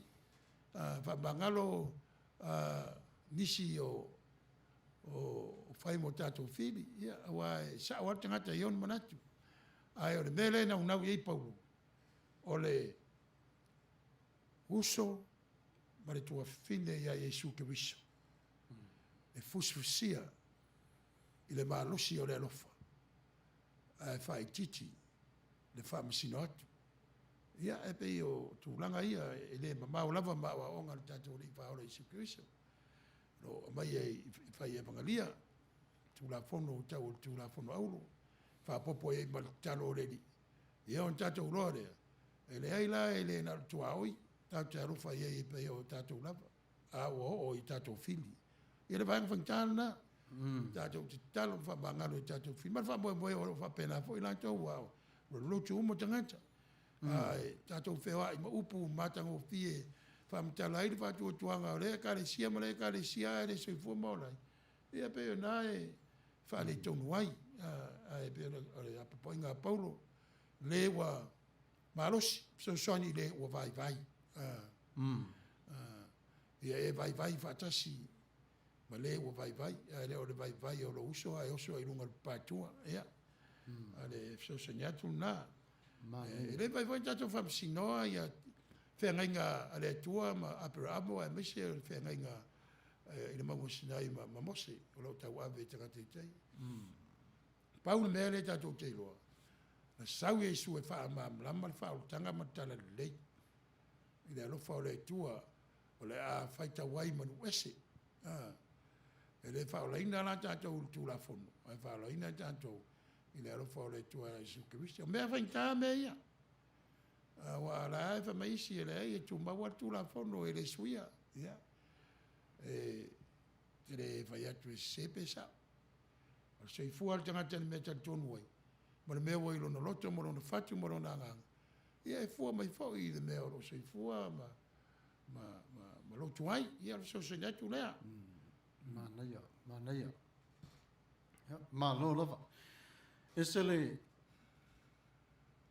matango fio le talano ino le mata upule nei e au ngā foila le e toe fafangu ai toe whaamanatu ai ma whaile mata i ala o le sāwalinga o le tangata ola wao vai taune ia wale tala whengai le sāwa vali o vai se to lau lava wa pone lava le tangata ila na ia sa vali ile awa ia fo ila puata ma whai ngā ai o le winga o le tau ma whai lava se i tala no i le mata upule nei e ile teimi fo ile ia te tātou le ita e ile teimi le mawhai o na tā fiofi le ita Ia ato ta mai mai se tasi o lo uso po tua whawhine. Ia wa matona escalate fore lungar mata upule Ai o le wha vai lava i o le tala lo whetalai mai paulo. Wha vai pēr mea umai le alofa. Po le ālawa. A wore teo e tausi le mea o tuana. Ia savali loa. Savali loa ni nei. Le taimi nei. Savali i le upu o le wha o le tanga. O le tala le lei. Ne lo le whesili whapea. Whamai paulo. O le tua ngane ma tua whine e tu whatas. Nā mai tala paulo. E toi toa tutuli ma lava tātou. I le aso lava leo le li. O le ala so ai Sepulona i le tūlanga lea. Whamale mone lava. Pea la whai atu. O le amtanga ai o le karesia keusiana. Ina wa mariu Yesu ma toe wha maupopo na so. Ia ma toe ti mai ia. Ma tu watu eile ngang pa ia wāre ngā ruenga lo sauni atu i ai. E a mai lawa i mawhauwhaunga whai utaia. Le tāra inga o whaarutanga. O i la be eile whitenga inga whai ngā paulo. Ono Yesu ke wiso. O le whaola mō tangata uma. E le na o i utaia. E le ngā tangata Roma voi. Tangata uma. Te le atu sinatu si mai paulo le whatu tua ia Yesu ke wisa o te tusa mai le iutaia ma le Heleni. Moni. Ma le tangata ese. O le mea o le mai whatasi, o le mea o le whailonga lanu ma le tusi lima. Nā mata i. Nā watu ara o apostolo ia e tos futasi, ia tos fulua matatia. E se mai e paulo. Watu lava i la e mita le tonunga whai utaia. Wale o mawhai o na a watu le tala le lei. E o ngā tutonu ai whatu tuanga ia Yesu mō tangata uma. Moni lava. Tutusa tangata uma ia Yesu. E ala i le alofa lea. O le ainga tasi. Wa o meta ua ia i le olanga le tangata. O ainga. E pei wala oso nei i tātou lotu. Tu mata vai ainga. Mana tu whanau, mana tu whanau. O le talo i ola whani. I tu tusa la tu ai. Le nganga leo paulo. I le alofa. Aua le whamsinsino. Wa tātou lava, we all humans. Ben vai atu. Therefore, we have our shortcomings. Pe wala mele te vai paulo le karisia i Roma. Ia. O tātou la le senturi nei lufuktasi. Tau tia le tele o lotu kerusiano ma taitai. E le whapea la a te tele ia e kālesia mo latu taitai. Ia pea lotu pope pe sinto tele tangata en lotu ai. Tu sai ma latu mo mbau. Ia. Ai le whawaya ina le whaoltang. E le whawaya ina wa onga se lotu mo ni creeds. Ele ai. O le whautanga lewe mai paula e whawai le tātou talia o Yesu ke wiso. O le tātou alii ma le whaola. Ona o moli lea o lo tale tununga ma le whātou tuanga. E avea i oe ma taulanga ua maalia i le tua. Ai alape. Le ai so sain mai paula o tātou iai. O tātou whamsinsino. A lofa resi lesi. Tātou whabangalo. E wa tasi al famsino ia la ngai va va tais tanga te fa ia famsino e ava mai le kus pe ka si al famsino tato so sai le si te mi e vai ia pe al mai paulo vai va tasi mo lo uso na era le fa balosi ia te ia e ua le vai lo uso ai so patua ia pe o me fa penao na fa ngofio tato mala la mai se fo mala ono tatu iai, ma tatu ai ainga, o atu i kāresia, me o tatu wheo iai. Ma nei e toi wha manatu mai la vai ai paulo i le mata upu alea. The end of the day, o tātou umala, we all belong to God.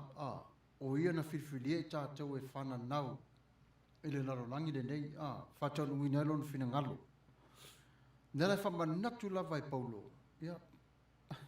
Uma toale nei o langa. Ia, o tātou uma lava, o le whanau o le tua na whiwhilia e le tua. E whātau ngui lona whina ngalo. Lela whamei Paulo whae te lava le mele o le whamasino atu. Wai te le o iloa lava leo e whamasino atu wai. E tā ora la popo inga le a Paulo tātou ti sava vali. Nau tātou va aile le atara e te mawhai Paulo e au mai. E tutusa o malava tanga te le va aile le atua. E tutusa. A o le tangata. Le la te mawhai la le saunua Sepulona. Le la te mawhai Paulo e tau tweak. Tau mawhai la ve mi milo. Le mindset o tangata la iai. This is who I am. This is me. Ia o lo malosi lea. Ia. Ole whasinga na loloto o mtapsisi le Paulo. Wai ole Trinitarian, po tōta spaia. O I tato te loa ile tu tangata o le tua. Ia Yesu. Ilo na alofa, ilo na ngalei. E pea na sia Yesu, ia upu mai le Isaia. O inai, pea o lesi na vaenga tato, ia humanize. Le Trinity, le tura o le tua I o tātou tangata, o whawala le temine.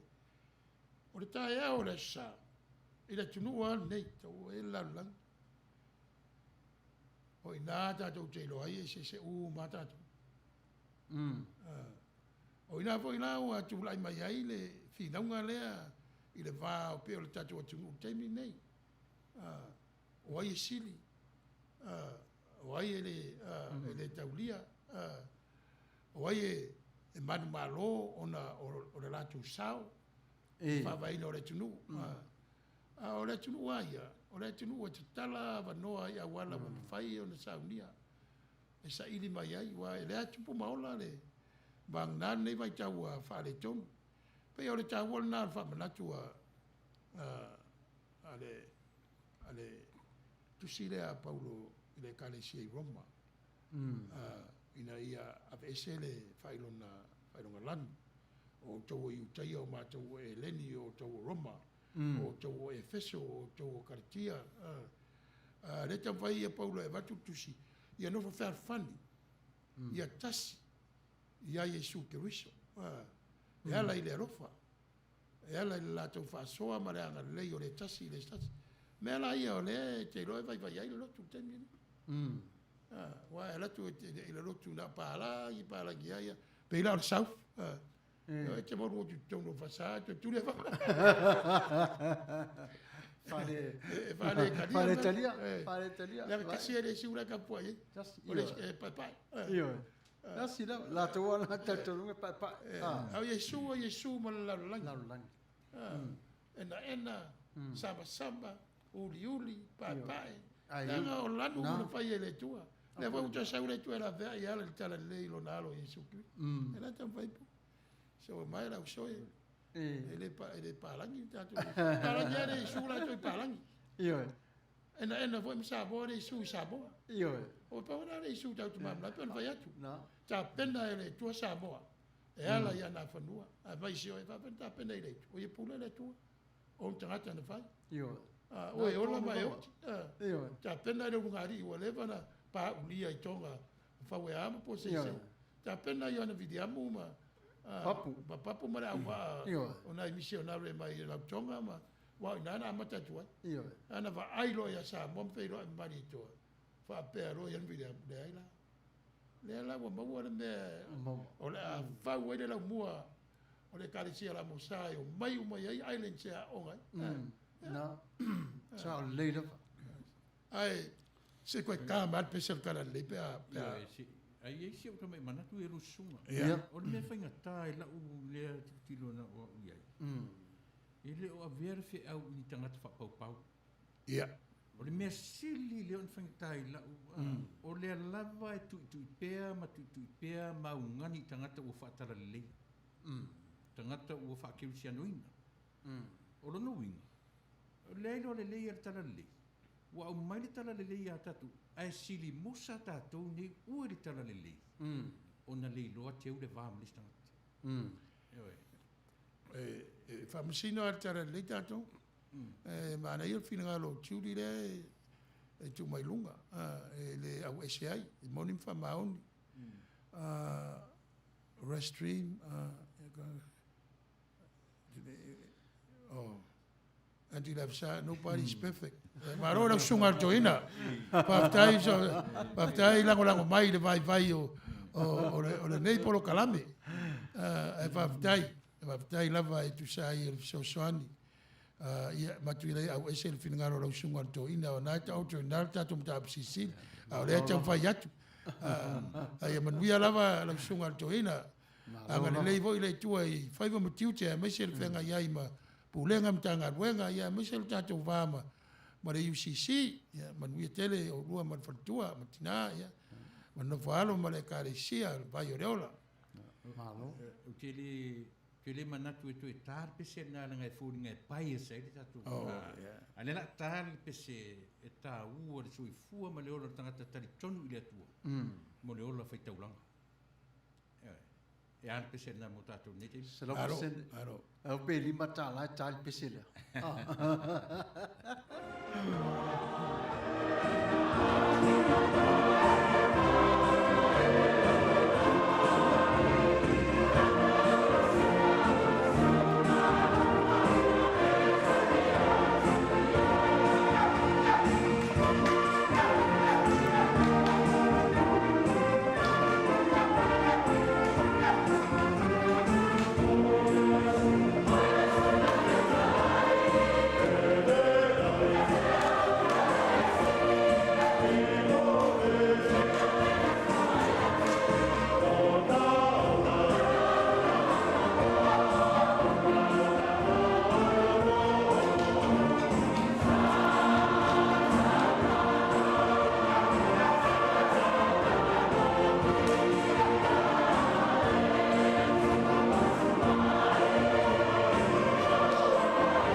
Ma le whaaneitanga i lo tātou tapa au sili le langi.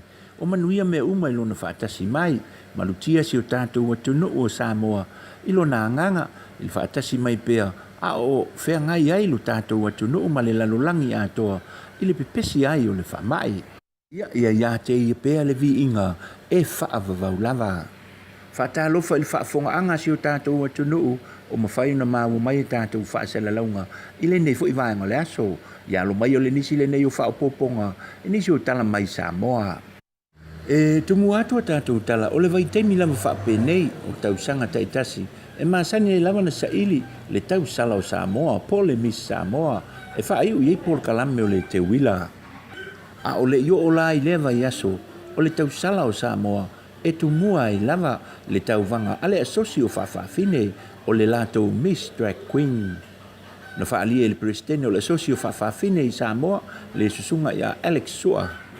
O puipuinga lava ma polo inga le tātou malo o le whaamai o le COVID se fulu maleiva o le mafuanga lea o le whaitau nuina i le nei tau sanga le tau vanga o le Miss whaafine ale asosi. O le tausala o loo iai nei na manu malo i le tausanga na te atu nei o Miss Priscilla Solofa ia po ngalu Junior Solofa na pale mai le tausanga umawai.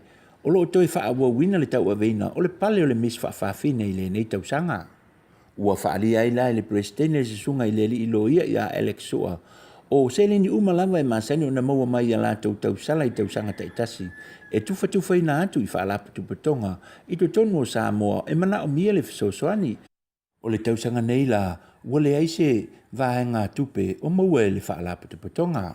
Pe taila o le tula i mai o le Miss Whaafine o loo iai nei le susunga i a Ngalu Junior Solofa o lona tua a i a Julia ma lona a inga.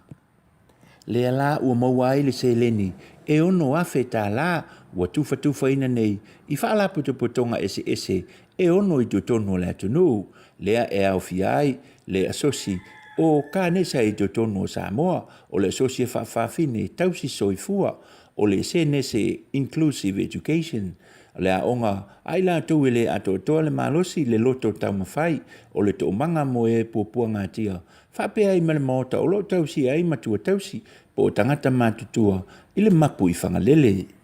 O nei whaalapu te patonga uma e ono, e ta i awhe tā la ua tufa ina iai. O le tina i a Julia Solofa, na i tau au ina le nefiso soani i le asosi, ma na talia ina ma le whaafitai, e le presidente o le asosi, o whaafine le nei se leni, o le ala ua whaaso atu, i whaalapu te patonga e pei ona tā ua. O se tala whaanonoa, e to alua nisi o alo ma whanau le tunu o loi lalo le polkalame o ngā luenga whaavai teimi o loa lipotia mai le mali liwa i tutonu au se talia i se whaalawe lave tau taavale le amatanga o le neiva yaso. E le italiaina le lei e a inga o le susunga i a sua ken se le niu lafo o malae malu i whale a lili. Whaapea i fo i maaso one tu ua mali i ropeti tolu sifuru tolu tau sanga o fosi sa fata le tala whaanonoa o le mali liwa i la uaia au whenga i mga luenga whaavai teimi.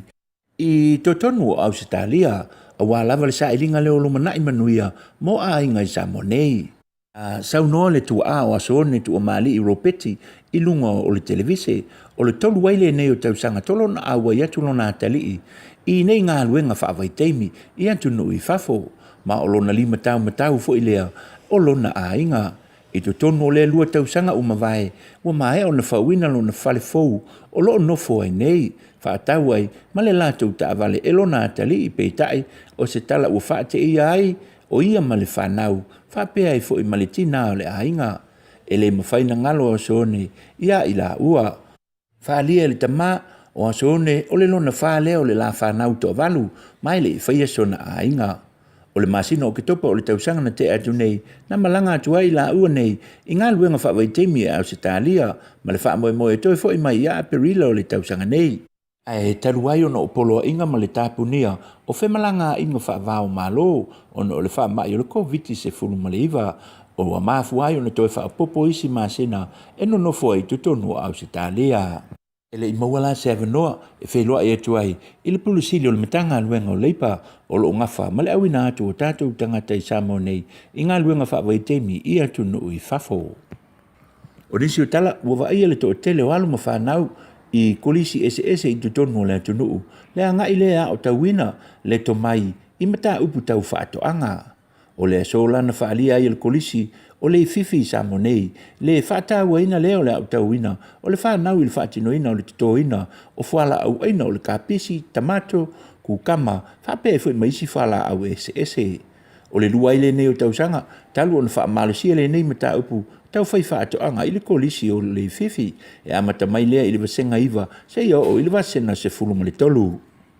O le susunga ia aperu amo apelu, o le whai aonga o lo ngafa male nei mata upu wha atoanga le kolisi, na ia ta ua, le mae ai leo na o ina i tonu, o potu a onga o nā ngai e lole I fafo, ma wha atino ngā luenga I le ele, e te tau o no wha atasi le o ina, o le mawhau whau, wha pēa I fo I ma le wha atinonga, o ngā luenga I fafo I le wha atoanga. O le sini au tū ma le wha moe moe o le kolisi pē o na sau no I le susunga I le li whai a onga, a mae ale a onga pē maua se wha ilonga pē le ai, ai a maua le tomai e whesoa soani ai, I mātua ma a inga, I nei ati na e awale fofonga tau mafa, o a inga I aso uma. A whaale tonu mai I le a onga, a o le I le whai whatoanga, pe lava upu le pese, ua ngau le penitala, I le whama. O nisi o tala o le fo I wutoi tolo po le whai ngā malanga le New Zealand, le anu wha moe moe, e tau nu mai I le aso sifuru tasi, o le masina nei, ai o le a tau nu mai I le aso sifuru valua se tema, o le aso whareile o le vai aso fau, o le whai ngā malanga e awina mai ai nisi o tātou tangata, o lo opoloka I to tonu o New Zealand. E au fia e lai mai lātou, wa mai a kon kalate I ngā luenga whaawai teimi I to tonu o New Zealand. O lo wheu tanga I pēa, le komiti o poloa inga o whalawelawe te tupu whaafua se I Samoa nei, ma le kāpeneta, whaapea I fo I ma le company wa lele, ale New Zealand I teimi tala whea nei lava, mō nei whai malanga ina whaapitoa. E le o tāo fia ai, whai ngā malanga whaapitoa mai as whareile wa yaso ta itasi, ale New Zealand, le au ina mai ai nā au uta ma whaamomoli, e le au ina mai ai ni pāsese, ma toi fōi atuai I New Zealand, ma isi tangata nuu a New Zealand, o lo toi fia fōi I to tonu o New Zealand. O nisi o tala, na whama e aine le whaaiunga le vai aso se polo kalame, ale yuni la kapia Samoa ma le tūpā, o tama itai le sa langolango ina matutu whaatasi ai, le yuni la kapia Samoa, ma le malo au whaatasi, po sui, mai le UN Women I to tonu o Samoa nei. Ai mai se ai lava o le te te atu lea, I sa uanga o tina ma tama itai I Samoa, na awai uma iai kalapu, la kapia tama itai e le ngata I upolu nei, ai whape fo I masawai, o le vai aso ato na whaatino na aire nei polo kalame, ai whai uai li ta mirisanga la kapia, ai le tu pāo tama itai, le sa su e siampini ai le a pia maroon, ma le au la kapia tai to fitu o tama itai, mai tanga I savai, manu malo a pia maroon, I le ipu le nei ta mirisanga. O le ai atu tusa I le whaatino ina o le la kapia, o le itu pāo tama itai maali, na lau walunga I le nei whaatasinga. Ai mai se lava o le te atu, I sa wanga matanga o lo whaatino ina I tina matama itai to tonu o Samoa. O le sini au tu le fia sa wā o tauta mā ma le tu pā o lii, I tina matama itai. O nisi o tala o le tolu waile nei o masina o tūlanga mua pe Samoa, I le taamiru sanga o si ngā ua mea mamafa, whaavao malo le nei tūlangi. O le nei taamiru sanga lo whaatino ina, I lunga o penga ta whailangi, na whaalia le whaiaonga o le tātou au, si ua mea mamafa le fionga tu au Pepe Jerry Warwick. O le vai aso le nei, o lo o tau waa ai ma Papua New Guinea, ma o lo wa ai ele mawalunga ma le mawae, o le si le isi tātou tamafou, o tuna tasi, ua toe tūlanga mua ai fo I Samoa, I le nei fo I vai aso, I le nei taamiru sanga. Sau noa tu au Pepe, o lo to o tele lava le tātou au si fou, ma I lātou o whana witi ale atunuu, o lo mawae pea, le mawalunga o le whaatino ina, o lātou ko le ninga, ma o lo whaawau pea, e ui ina tau fia ta longa whaavao malo, a o lo tu mau pea le malo si mana o mia. O le masina fou la lea, o le a wheiloa iai Samoa, ma le au malo si mai New Zealand, lea o lo tu langa lua, I le whaatulangana, o lo o iai nei. O la whai mai fo I mo tātou tala Manuia tele lava, tiu te mga luenga o whenga iai Samoa, whaasoi fo ia, ma ia Manuia.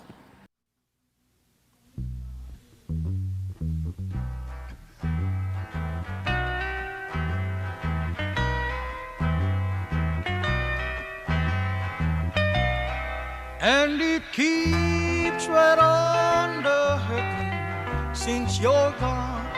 Ooh, I cried myself. E au Rupios Tuna Market e ta tonu ore a ai o Long Beach. O loo mawai ore tau mafa Samoa, tale ma moe, supo ma moe a paparu sami. Ofu paru sami, moa tunu masi usi upipi. Sa pasui so sisi povi masima talo mafai. E whamaria ino no loto pa e fi oto matala atu o a au. Ile El Rupios Junior Market i to tonu ore ai o Long Beach ile Limalua tasi o Long Beach, California, Iva o Valu o Lima. Telefoni 522 tasi Iva Valu Valu.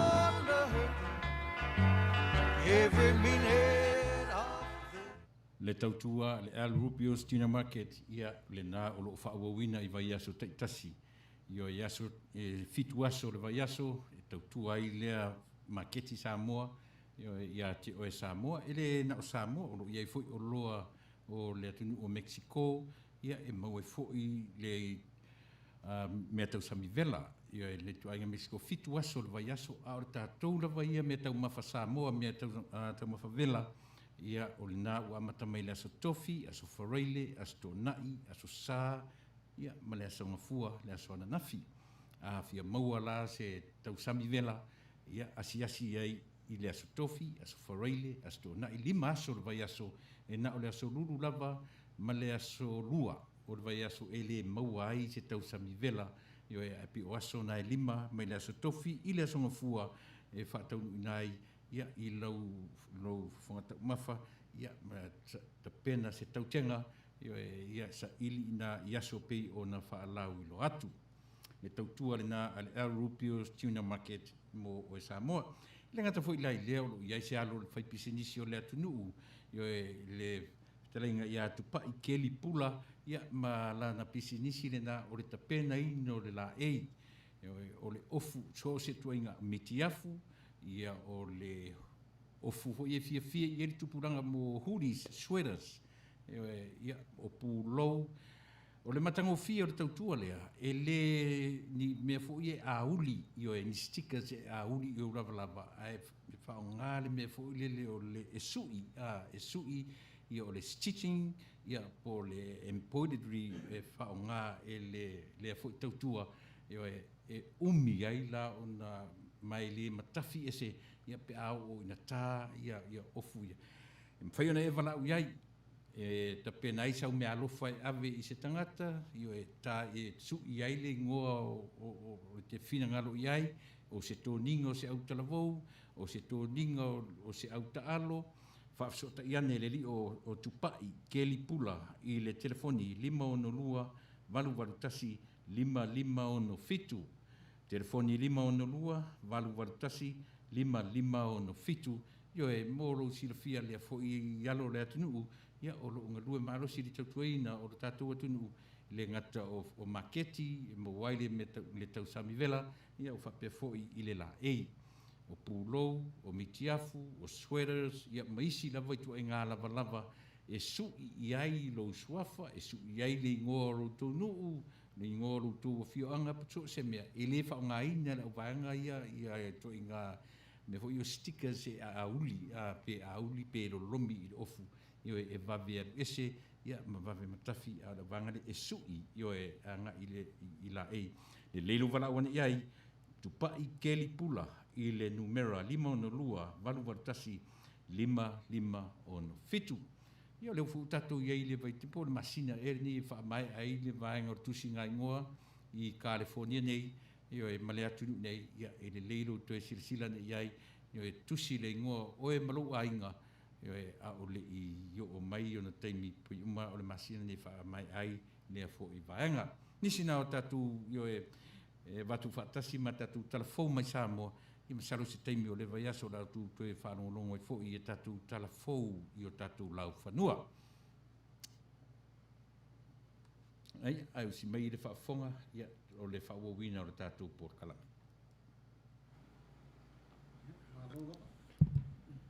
Ia, o tatu talana mai Samoa, to ai ma nai pesen tu inatu i whasalaunga whapisinisi ia ale nei ala leo. Ai waturenga o le whamalo, mo le whaftai, mapupale ia, maufoi le tō vai, tu sai o whangasolonga o le tātou polo kalami. Ai, e whawau pēle tala noa le tusia Paulo i le ekalesia i Roma.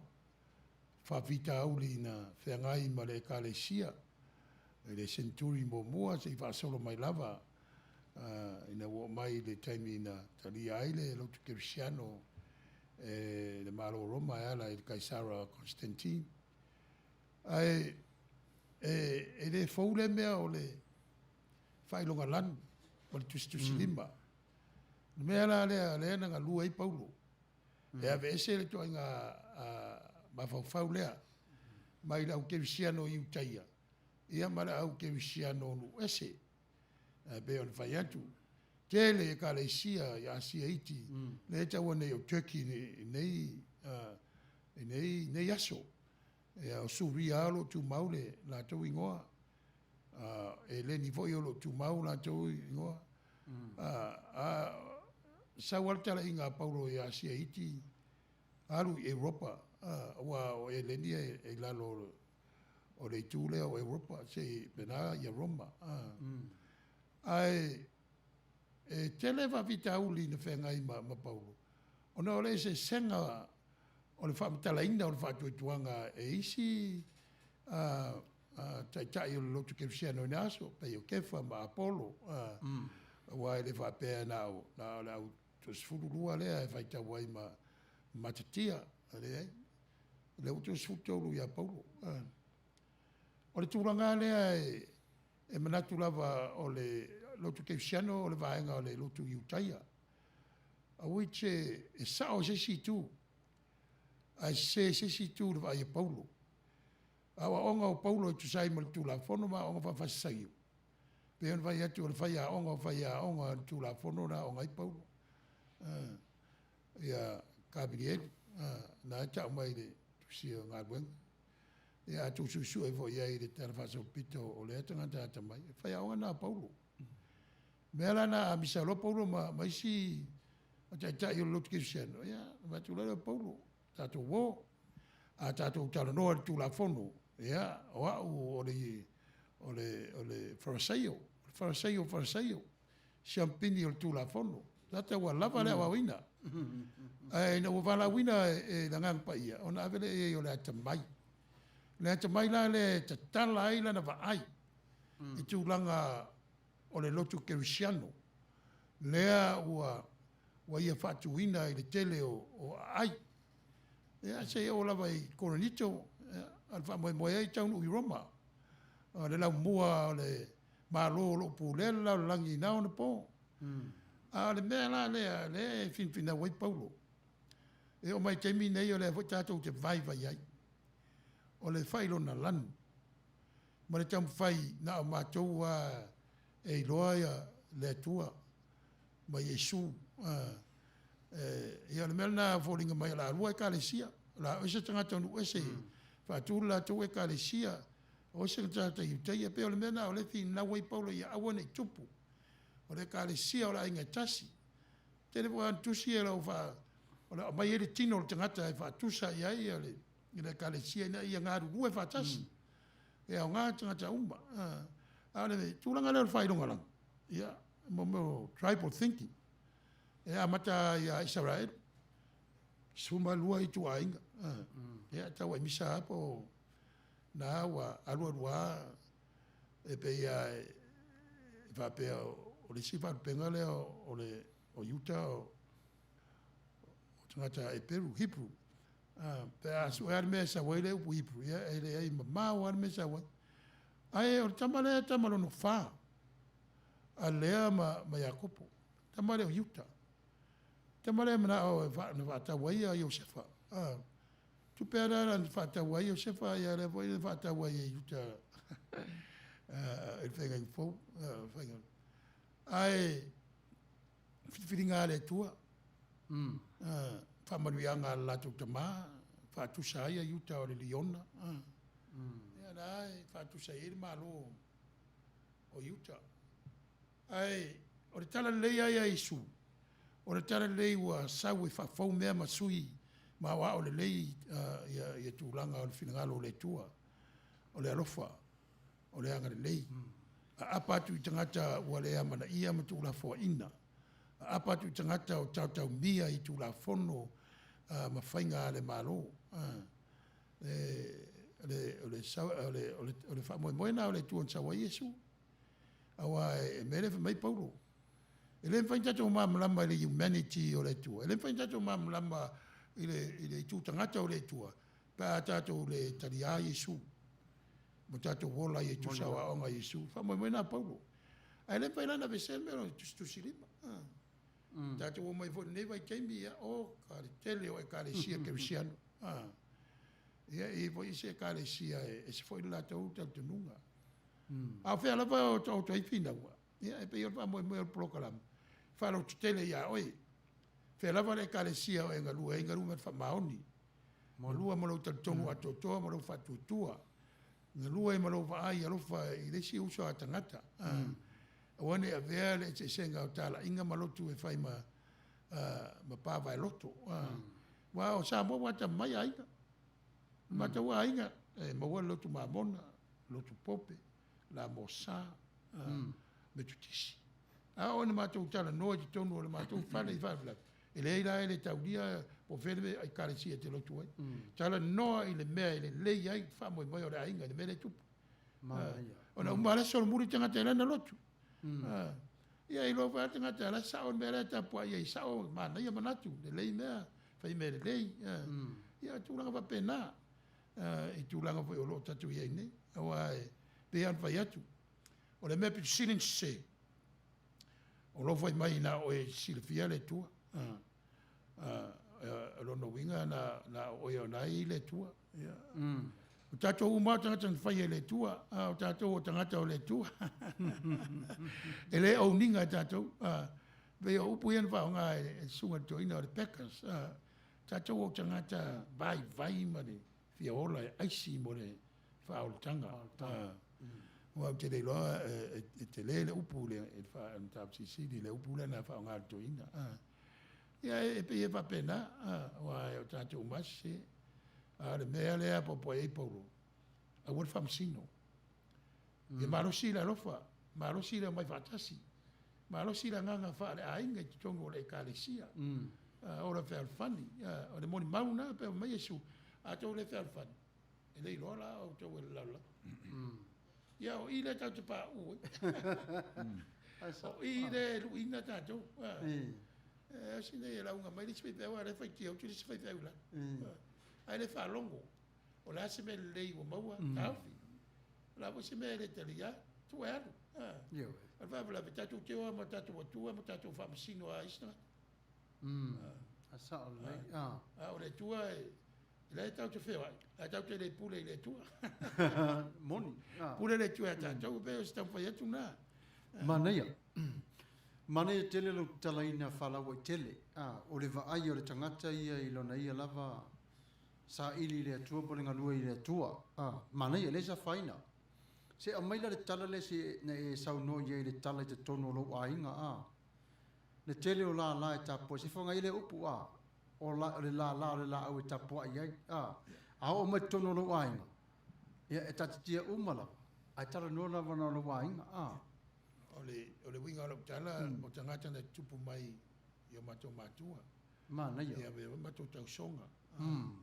La matou le anga o matua na lotu la mosa e le sisi lotu ma ora lotu o tu va fine na ita posa il patele il matou ainga tu la ngopel o manino ale me e ro ita ngata malanta foi a mai la pe pabla e le mai finta la inga e mai e tala no le me le yai pe o manato pau o mai o le ainga o mai tasi le lotu fai le me le ma fer fan ma ai le malo si vai fa pena nga lue ai le vai e tu tanga te malo si ta vai ala o la fa tu sai le a vai tanga o si taivi e si da tu sa ma futa o pora tu no ta tu te mativa fa sanga ya la tanga te malo ai tanga la e fesina ma fortanga o le man nei o la utala le e fe tau i tonu lava i a Yesu Mai fo ia Yesu malana tala no i tangata Israel. E tala no tua Yesu e va tua Yesu pe la tau tuli mamoi la vai. E le malama fo le tala Yesu le fai atu. Na toi fafangu le Yesu ia waru Yesu a mai le ia le tusi a Isaia. Ia wa fai wa quote Yesu ia wa te i la tau fa pe o sole. Sa ori, toi fa manatu. E pei foi la o Paulo i le matau ples fu mar fa. Mari tu alwa Paulo tu mari tu sei ia fasu lima ma ve pulo su to. Mai tu ta tu tu vai malava. Yesu lava le tasi te fai atu ai. Tātou te tuli malava. Il fa masinonga le ah. Le mana i le afo. O le fa winga fa matala ino le matau. E te mi o ngai fo le fa manatu. E te mi o ngai fo le tu tala no ai. E te mi o ngai le fa soa. A vai le tasi fa malos. Ah. Ya malos fo le tasi. Ya ma futa pe. Ah. Ele fa pela malos na tu ele ai e tau lava le tau si pe le va le rofa. Ah. Wai e manino foi le tulanga tu sai mana tu Paulo le ta busufa vai busuviva. Va pe ole nei. Ia tatou tau sisi i mea tupu ai file mu. Ma mea fa ma fana ai. O mea fa ma fana ai. Mea tupu ai file mu. Mea tau ai l'apostolo. Ai le o mea ese ai. Ma mea vai ai. A mea tu fa tasi ai ma fa fani ai. E pe ora tu ana ole mta bo sfuma fa ia a mese ole tu si atoa. Pe ora vai atu ona na tu isi. Ole ano a fale po meta ua mta Sicily o nga Paulo. Ethical, moral, sociological, theological, e a mata mai le ta bo sfulua sfuluono. Ia lo tala ai mea na muma mai i le mta mua se ta sutasi. Pe la le e fai tau atua. O le anganga le o le tula l'apostolo. O le fer fani. A ua le vai ai. Wa tu l'apostolo. Wa va pe iutaia. Wa va pe Roma. Tangata io te salvo wa va pe Efeso. Wa va pe Cartia. Fai tau ala tu sia Paulo e a popa ia le mele. O le ngata stasi a mai na temine. Wa le mele e vai ia e Paulo. O le transformation o le spirit. O le liu ma le whapawina o le anganga o le tangata. Ia po le olanga o le tangata. Wa mana mia le tūlanga na iaso nei peke se wa tele te vai ai le kalesia. E pe ana vai atu le tatou upu a lea te tautu ie. Wa uma ona tu matamanga. Mai ar fofoanga si o matala le. E le toi asi si me fai te le ala vai. Ai tasi al puna vai. Tasi al puna. Tasi al puna o le vai o le ola. Io tasi la. Pe o le gole kalesia tu sunga toina. Ya la fsa. Mane. O te fiatana noi le upu le whaonga e Sepulona. Pule o whailonga lani. Tilo fo ili foi upu ile mata upu le tatu tala noi nei. Le ai masisi sawa ni mele. Io o a ia urosa sunga. Io o ia tia. The minute te ke ika tangata. A ele whaalia i lauo e ke shea i loko orua. E te whaamatala i loko orua le mafuangaringa i le fifia i le mele man mele. So i nai sa woi upu lea pero plena me and nobody's perfect. A le winga nana tu spa ia ia te urua ma. E tu i mai pea. E whaamanatu mai pea. E sasi loa mafufonga. Nau isi teimi. Tau te anga sala ili whatino. E whaale tonu wa le savali tau te li whatino ina. Ile mafufau. Me sili la len whaita. Lea te tonu ea ina wo o mai Yesu. Le whai mai Yesu sau e wha atoa tu la fono. Ia. Tu u mai ar te malo, tu u le mafufau le mea. E te anga sala i mafufau. Ai le i whati. Mo sili atu lan whaita. Mo sili atu whaita nei lor teimi o mose. Mera leo te tonu ea uia. Ia o lua ma. Tau te oro le upule o le whailonga lana. Tau te a fia umai la. Aisia, o tatu mafaufaunga. E tau te le whaatino ina, a ua o tatu vai. Na e tu wai mai loana nei. Lau sunga i le whaiwhiau. O wita, fuile le ranga o momeo o tonu ma tu ngā tala o uman whai. So ilo ma faula. Sole. Sena o mea whapene. Ilo ma fau e toi whetu nai. Le ai na fua anga o mea. So lefto e manawa. O inala. E toe au mai ia te au le ma fau ngā tamai. Le te tauna eita. E le te tauna eita li whaftai le mea nea. Langa isea. Leanga o le mea o le tau te whia ngai yaso uma. Ma vaila le o tino atu. Nā la le whale tonua. La le whale tonua. Vavera o le fia ina o e tuai mai. Ua alu tatu por kalami. So ea o ina la. E te tau fuilana o ina la sunga fifi au. Yo e tatu sa vali le taimi. Yo e o le e ta ua lo tatu taimi. Ia e misele. E pe fa pena fa fena pa I mai me tatu tano I tatu o langa I sunga. E le ma faina real le tuspa ia le ia te urua ma. Pe au tatu le sa vali ai. Moa ua ia e la titi au le winga le upu tausi. E le oa o se tangata tausi tu la fono. Aisea, e le mwhainu tausia. A oa o le tangata o te tau mwhai e sa vali maola ai. Io e I mea ua whaale tonu o le olanga. Learn from it. Ma sa vali anga I luma. Ia ola ai. Ai leo le tausia o mea. Manuia. Manuia. Ole mea lana le pe e nau ia la apostolo Paulo le mea I tatou te maua el marasi. Ole ngang paia tatou sa. E garua le nganga o le tua I o tatou mafofau. Ona veseina lea ole puma mo o le manatu. Ai e veila waftai e mafua olona ngā tula ngā lue po tempo I talo ai. Ia on time ka ur kaimi. Ka ur kaimi be there. O iskaka ele yor kaimi ngā benga sul lima mi ukera mo pongo fa ka dia kaimi pangi pepa. E se umanga o ko e kuli ale lima mi ia be there before the 5 before right on time. So ese ai ma fuanga. Ma na ia na fa so aftai. Ai. Ko fiso sonya na nga musu le di ko kala la na fa. Ma na so we go back the vaso ke. Whatever you be suso o au kong e ba kuia fa manga lo so. Okay no le fa ba ongi nga o ba fuai nga fa inga le ko mo le. Ai mo ka ko nga lu nga fa pen fai. Me umai ka ko fa so ai le nga inga po ka ko wa. O la uso o ka la lei. Ia ai pe o kulanga nga le e fa singo e peka ko pe o sa woia. Tu lepa. Manuia yo le. Manuia. Manuia mata pule pe yo le. O le toi vai fule tanga te mafo fau. O le tanga tala fu ma fu mai e me nei. Moni ele yo mai wa mata na lu mafo fau le tasio vai.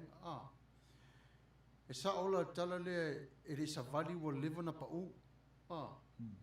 Le fuale le mafo fuale fe mai tala le romas fu mai lua mai just transform your mind e toi ile faita wina o pole tua e nga foi o tato ai sa ole nei ra fa mtala e le leva ma se tasi e sao mai ile fa mai ile ono ole e lave vea o mai lava tangata e o foi lesi taimi foi lea la tate la tu sao e se taia la tau au ele no po ile taia e fali wa tu la e fali o te wa fali wa ita e peila e au ngala le mana i ole o ngana wa mai paulo renewing of our mind the so ani fa fo winalo tato mafo fau tato te va ai atu lo sao le la e te mi oso mai popo ngam fang tate au te ito wa sele tamale nai ata te lo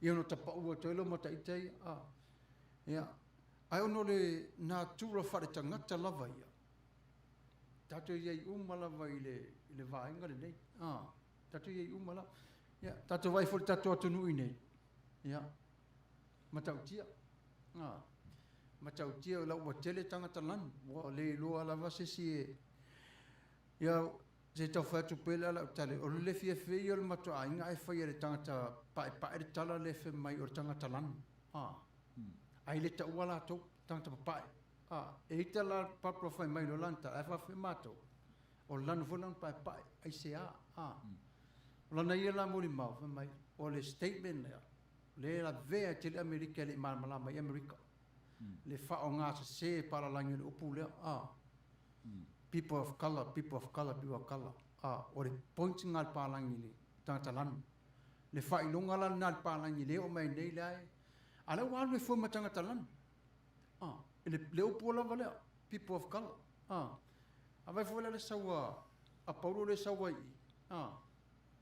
o so pe tu fine tu fatasi o mala por Utaia por Roma tu fatasi o mala a tu fatasi o mai le ia persona so sonia tu na tato mtau na mana ia awai matauria tu si a Roma ore tu si ore sa ni paulo e alu Roma ore tu si ta pena ira o ke visiano i tasi fa moe a tau nu ia wai le va pe fe o mani tanga tupe ina sa fa ia fa le io paulo fa tau a fa moe o na alu i Roma ta pena ai le na o atu se pania pe tau nu pe le ai o maliwa i Roma mera le upu voi le e lendi ole mai le mo de mafuta koinonia o le koinonia fellowship le vai nga fale ainga pe o le vai ale paulo le tau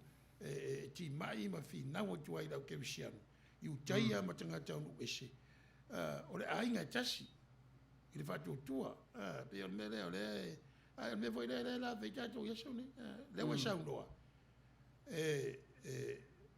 ala no fa ba o ni tala lo to ruala nga o le elon papa o le pala io ko kai ala se fa ba ungi ngai kar ngo ya oi al vai ngala kere ka ko ku mele fa nga mele le white privilege e wala ngura ku ngai you either white or you're not white that's it only two colors al vai ngana waso ni ole ta vai e blind la vai e awone vai ma fa masino tanga te ilan ai vai ola to winga ma me ma tango fiela a mai pe ana tam fai bo ia se fai au Martin Luther le ata to America awale chatting al tanga tamai ile lanolo na tino I charge the content no character a fai le fina we fai melia sa ile da mi tonu le then you are complicity is a sin fina everything o fiela ne yeso wala tunu matua wa matua fe ai na mere o tatu ia el tatu wat talo wa kele alu o sorte matama talo pa mere te va ia terminei o tatu state o matua fa ta ma ia rafi tere tanga ta ma di bare ai e tere po tanga ta ma di le fa mai tatu wale ai tu malo le kamch al mero le veita tau sa wa mari nof tau sa o mu e o ala ta vale tu fa fo o pai e uma yasu e fuefu rafi e a mai solo lo no winga o le sei foi lá no fa fo a fai mask wa ma na vai oi le fuefu le fe ave no tan e unga la tala e tau mauis ona le tu langa le o lo ye fa fita u ta ua e nga lu fantasia ai awale mai fa fita u le fina unga e winga le kalesia ma se senga mtapsi sili ma taltonunga ia po le va foi o tangata e manera o pasamo fer fani va ftausia wai amana ia winga o tangata te ropo va tu ia o por asa ia va pere ia e lo antamari ia nanga mana ia e lo fotu fanua ia ola la anga fatamari a tele me tsawa i tauna tele le o me te fari tu tangata mana ia o vai e tera tai lea na matu nei tutuila kovana le ia tawes tala no ai so sisi ele na tangata bawa lunga fai fe au tala vou ti akono tala no ai fia so sisi ia au stai e tutu mama tangata lau tele ai tu ate si lo fa popo mo si lo to ese e se ofisi de fifa tu do suma o tatu taimi ole upu da Sepulona le kele na fa nga e pe si yo lu fa manino i sana fa kuma Samuelu fa ngo upu le context yo langa ta u ta tu fa tau tu spa ia de me pela ole on ta upu le ta tu fa tau ni fa ta pu su ma fa e fa malama ta tu le wingo context ile tangata fai tau e fai ngofi ai na malama i le taimi ai sea yo e tau na tali fesili na fai ngofi e mo tangata fai tau kuspaia yo e ai sei tali peselia tatu mai rone batu fa malama i mtatuanga i atu le conclusion o tatu taimi ma no lava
moe asu vai maru I puenga I la o tau mau papale e ala I tātou polo kalama ma le whātūranga ina. O le ta oto le fisili mai le tātou aiti sunga I rawa o ia tula epa. I le winga o le upu lea pālangi o le context. Ia le e tolu upu e mai whātasi. Ia me taunu mamala mai o le text. O lona winga o le mere te whaita wai. Awa tuspa ia e whaitau vaenga. E rare upu te lea ta o le perakapi. E a mai po when a matai le mta upu o whenga tai. Ona mai le malesi upu e kao syntax. O le whangaina upu. Pe o se veape, po se nauna, a la longa winga tono le whai upu. Ona a mai le malesi syntax. O le text. O le background o le tusi. O le taimi le tusi ai. O in tusi au la mafuanga. Pe la tusi la paulo. O le tusi ta pena ai le taimi malanga tua I whairoa ai marau ke visiane Roma. E rei vai paulo. A lea wa vatum fam, mafama mo le vainga le whare ainga. O le ainga tasi. O le context a toa na o tusi on background. A le text a ia le e whaitau sao e. O le syntax, o le winga upu. Le mai tonu, pēn vai te tutamtanga. E leili upu a tau sto taspa ia oi. E lei se mea tau se humanity o le tua o mai. A o le winga na o Yesu. O le alo. O le tua le vaia le tua le na soifua ino na tua sauloa. O I la le wa mai le tatou vai. Na o le tangata e mamala mai tangata. Le humanity la le o le tua le wa mai. O le syntax nga o fai upu. Ia malonga background. Fa moi a Paulo ma le tala inga. Ia o ngā tonu Yesu. Le Trinitarian theology po le tua tō taspa ia. Le tua te mā, le wapaingo fia mai le ngana wha tangata. Ia tauna a tua tātou upu wha ono pone. O le tua na whetalai, le tua na whawhoa. Wa upu whawhoa le tua sau e mle ola. O la ai sau, e le wape wawe sea. Awa mai le relationship. Ina e mamala mai le humanity o le tua. God the Father, God the Son, and the Holy Spirit. O le relationship e imminent. Pea le wāo te mamalo na tari. A le wutu le tari e sau. E sau e awa o tātou le humanity o le tua tātou te reiloa. Wai paulea. O le tangata mamala mai tangata. O le whāle velawe la almere. Pong sa atoa ia I utaia. Ma wheitai ai. Ma tātou whaitau leila whai e mangalia ma whangan whamsino Yesu. O upu aia. O e o le alo le tua. O e o le tua. Ma tau lia tauru ngana nana tu ai I rungo sa tau. O Yesu. O le alo o le tua. Yesu. Tu sala o Yesu o le Mesia. Mera era o mamala mai Paulo. Wa manino le ia Paulo le mele na Mesia ia. Le ala tam fai Paulo e mai. E mai e tu fatasi ai ma toi whanau whawina ai ma whawhau tangata Kerusiano Utaia. Ma tangata onu ese. E le o mea la aiti ia e tau ona tau e misai. O mea ai. Ma tau ria Utaia tere la tau aso whailonga ina. Tere aso mo festivals. E whailonga e la tau. Mena e tātou te whaia e neon po. Ia waru pēr, whetalai mai pēr le tua wā neila. O leo tātou tāpua I raso tōtu. O le tātou sapa te whau lea. O lea matai le whiawhia mata tai au. Whiri wai mea. O le mana leo le tua e whiri wai ei mea. Wana le tua e whaia. Ai le mamala mama tātou. Mera lea na te mai lea na ave lea nganga I le wala aua Yesu ia Paulo. Sau. Sau moro poto moro o te mai na I le ta e ka le sia. I utaia ma le tūra fono. Wha ma malama le mea le tau. O le whautanga. O le whautanga o tangata uma. Ese. Tu tusa tangata uma ia Yesu Kiriso.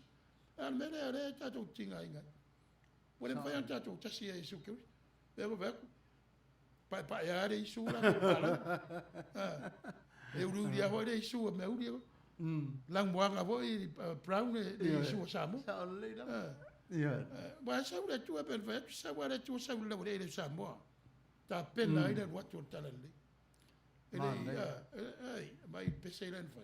Ia. Leva mai ya tu la e paias. No, ele paias is history.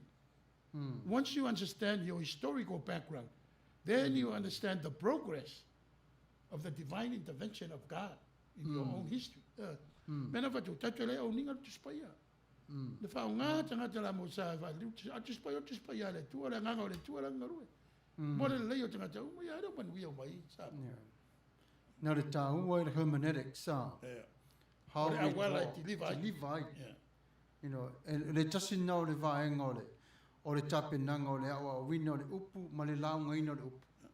Le ma tanua foi la sunga fa fenga e se le mer fenga ta. Le tapinanga ar fai au fo i le vaenga wa tolu vaenga foi tapina foi e fenga o le launga. Le hermeneutics ia tu sau le Exodus o le famatalaina. E mana ia foi la. E au ngā mori tatu au mai moa, ma le au whaafonga. A whai lo whai lato au a onga fōia. Ma ne ana lea. Ma nei whale tui wailo loto le contacts le mata uporo o saua I tua o le tusi tu singa o le tusi. Ia, awai, o isi tangata preach and teach. O isi tangata deal with the emotions. Le me whaingo fie. Le me mamalanga o fika ngaka. Well, which is also good. Ai kasi ata moi. Na ton. You transform ngaka. Ia. Ale mai ol ma ngai la unga. Ai ke ba kwa ngaka de. Po kwa de lo apa dai me ring ma ngai la unga ma o abio. Ia, ele fa singo. Ele fa faki. Ele on kasi fikia pa de mele. Pe ia. Ai re se ka ko sawa. Moni. Mera ngai o ke ro fa se la kwa ngo fo le mo pidi mo varong.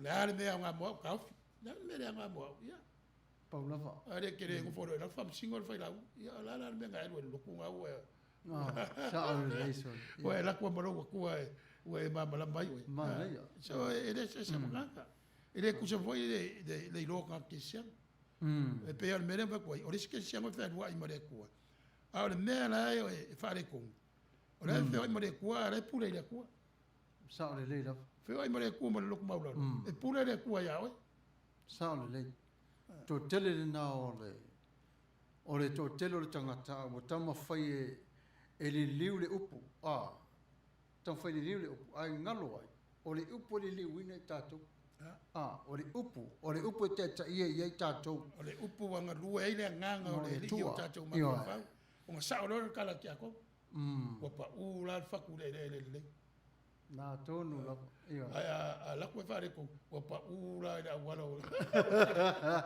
si o le me al fa longo o ka ko fa longo o na se me wa le se me fa wa la u se me o kisi moni la ona la un fa ba la ma de nga kai longo lo ai e te va pe vo ya ko e se o la u ia al me la nga pa ia fa ton tu wa le suia ka ko la u ia fa ai o nga ka mo la ko sa ko e sui le mana musu o le nganga. Mana ia. Ina wara ko kadia le upu fola. Mana ia. O au ku mai ai su pe usul pese.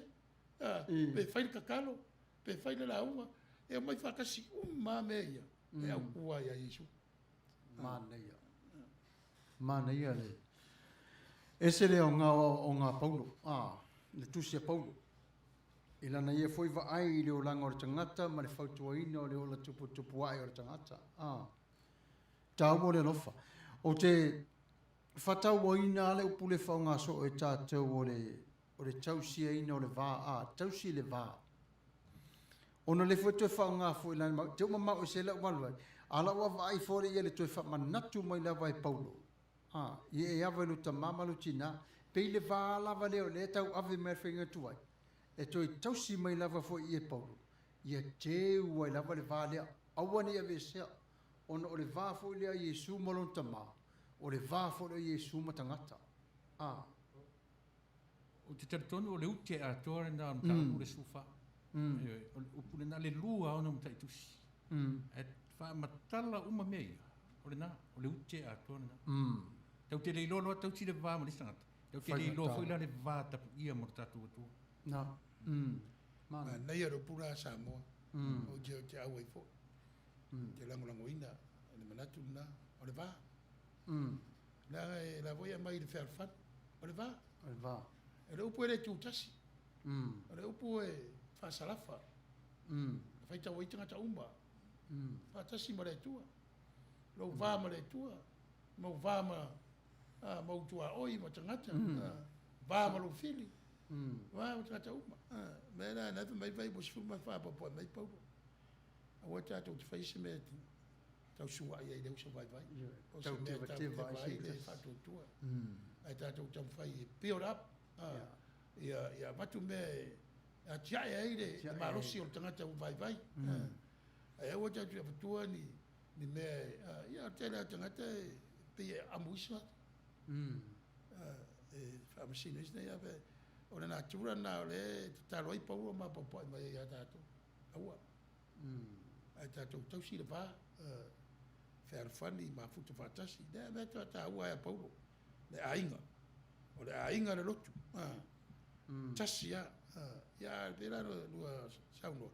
Ai tausi lai le wā le. Ia. Tausi le wā le. Paura le mea mwhaitu whātasi ai u teia ma karatia e veso. Tangata o Asia Iti, ia ma tangata Roma, ma Eleni, ma Iutaia. La o sara lau Iutaia i nuwese. La foi la mai tonu. La ma nao i le turanga lea. Fata ua me ia. E winga i le tātou whātou tuanga wha Iutaia. Tura whanua mose, mea uma. Wale mea rau tura whanua tusia eri. I ora tele i o tura whanua. A me mo festival. Mo asa fata ua ina. Iyo E Iutaia. Pe wara tātou, vai, mure se manu i Jerusalem. E ma fuanga i rote tonu. Newa avere mata sisiri tangata ma Yesu. O foro tangata, o maru na lo salmo pe o baisa sa. O maru tau ave o le tua tangata, bale la langi a to na ye fai. Ai ta wa fale ta to te o fa fausia titi ai fa to tuanga. Ole mera tu se tanga. Ta lia ma lo tu mara. Ele o fi le tu to no fa. Moni la. Ai o fi ai lo na lo fa. Lo na lo fa le sa uta to te lo ai le fatasi mai o la wana tala ai mo. Fi mai e tala fa to ma to loto. Ina ia ma to lo ai. Lo lata mai ma lo fatasi. Ma nei. Te busila fia fu ila o lefto a fai ni palangi le na ukule na pesi fa ma. Social distancing. A o levanta o to le teu le va sama. Vai le upu le vai a fia lo ai lo te mai o te so tanga te lo mai. Teu le va. Ele na te o io e lefto a fai na filta la palangi. O levanta o to tatu tala. Lo na teu le va ma lisa. E au fia le lo ai lo e titale o so tala ne lisa. Ai lo na te fulu no for fale. O lalo o more vai e mena. Sa o le vei vatu. O le ala na e tantongu ma e fatu tua. Pe a fai na e loa. Pe la mere sa uno tu le. Nanga no vai ai. A maua o e bisela. Tau sia se oi. Ele tu e arua te fau le tu pulang. Maua mami tu ese. Maua tang susu. Fa pitoa me tu sia. Maua mama pala. Ave tu fu. Ele fai vai da ana ave me tatu sa boa de tende le pela de boa se ton fix. A veces tangata. Le va me que mai tia ia vai la au. Io le fai le tatu boa sa tonga mena le tatu te mafti ai. Jefia boa sa tonga o maftanga. Tapo inga pe o masani. Ai wi ai lea. O le fa mai le tuore si awala. Tatu te man ba lo ai tapo inga i lunga ole teknologi. Ma ora tapo inga tatu le tio. Ale karesia man le tio. E ma to voi la to Facebook na ma to wa isi public domain open wa. Se wa sa tonga. Wa lo tu solo tangata i me Filipini viva longo ai ma me na wa. O le to ta fia.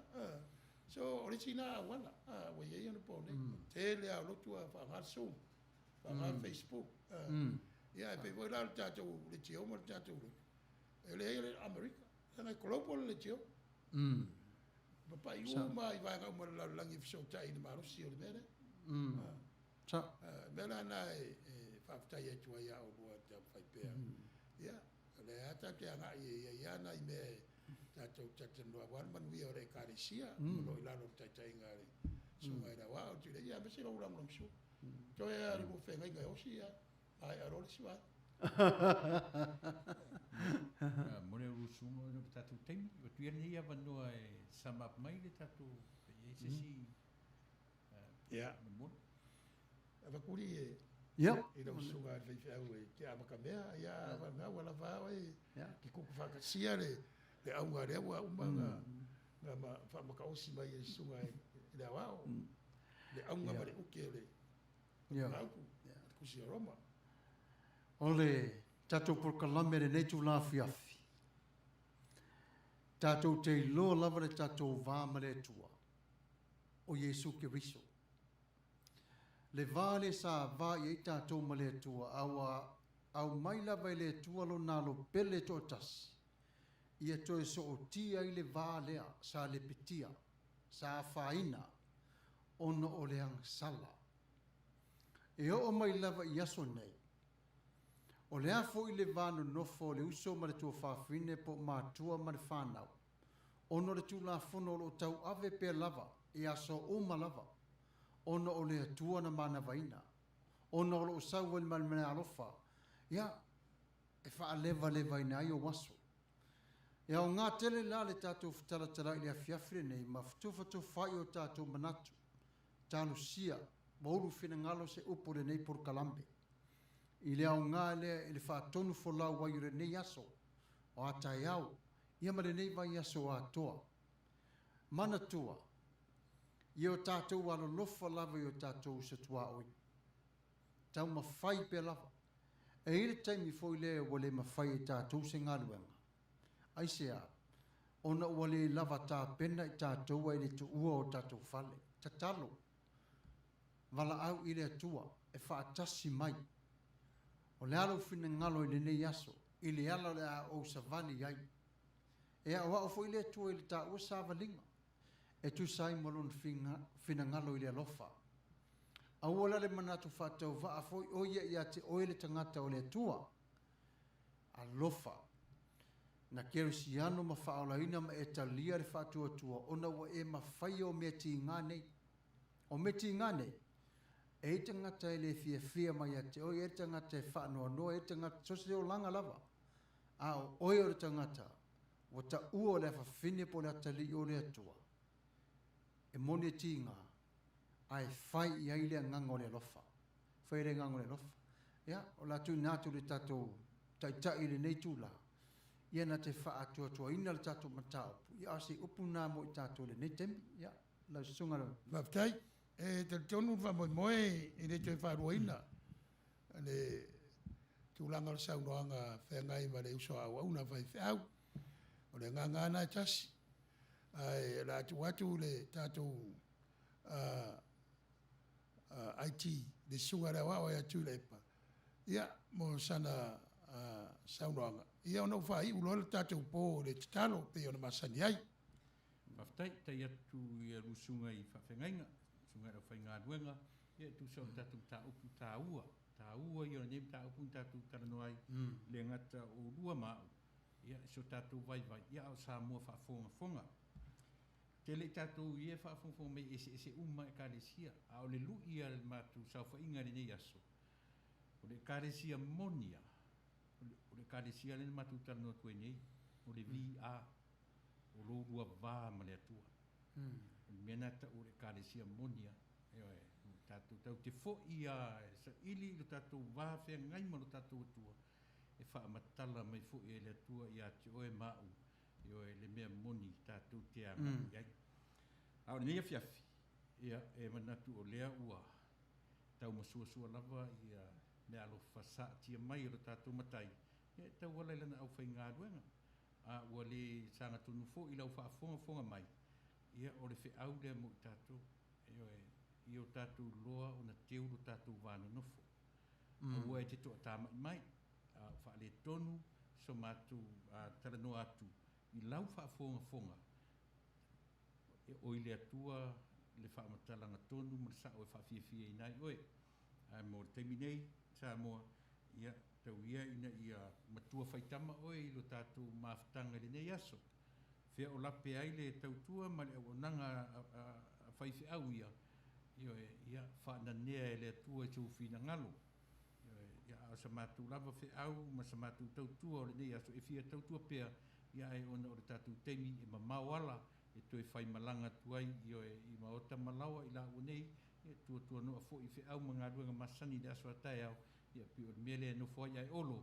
Ia e ona o le tātou le mwhai ai ona whaua wina tātou mawhtanga. Nei lava whai ai lo, nei a whiawhi whai ai lo leo tulo whai mawhafonga tau mori o sunga I whawhiangainga ia.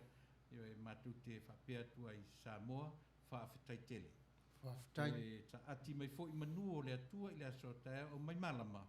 Ia e mai ona Manuia, tele ina, iti mo I la ua nei, ia e mai se so vai. Manuia tele o e Samoa I le nei vai aso malona anga iatu lona whai uina. Ia tainane fo I le tatuanga iatu I whai unga nei tausanga. Manu tele ina, Samoa I lau whaafonga. Anga. La tata wifo matalo. Ia magorunga pea se vi inga lau fio. E ala ilo mātou vai. Sanga lue ai le manalilo. O la ua fio. Whaanenea ai le vai e whai. Ma taulogologo. O lau tala lei ma lo warofa tu noa.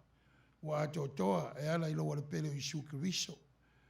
Ia ai te whetalai mai pea le mana. O lo nganga. Ia te I mātou. O ani whaale tonu le ie. Ui mangalo mea umba. Ono lo walo Isu Kiriso. Lo mātou whaola. Ia ilo Manuia malo file mui lunga. Oe umwhai o na sotai mai. Mai sei la tau o mawhtia I whanau noa o na mlanga mliu mo leo ti o na le nei whama. Ia mai se fwoi o rafi o lo mumu sai. I lo mātou stete. E nei tafa o le larolangi o lo mātou nufo ai. Anga le lei lungo awala. Mātou te whewa iai. Po le au. Ia i pea le anga le lei tausi o la wafi o le mātou I malmangau. Me ia sopolia mai e Manuia ai so fua ma leo la tau mwhai o lau whanau. O lea la mātou talo. Tu watu mona talo lilo o le tangata lava ia.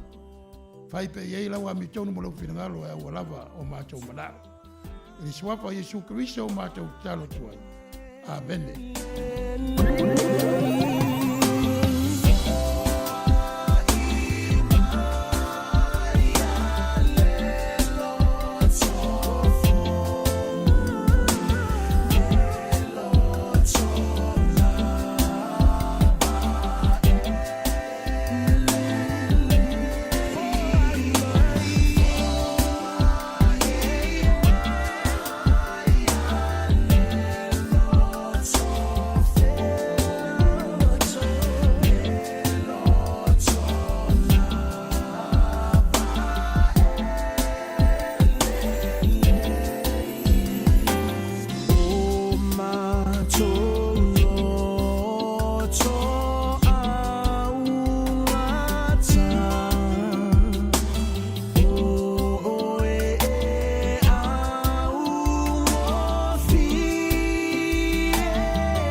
Thank you.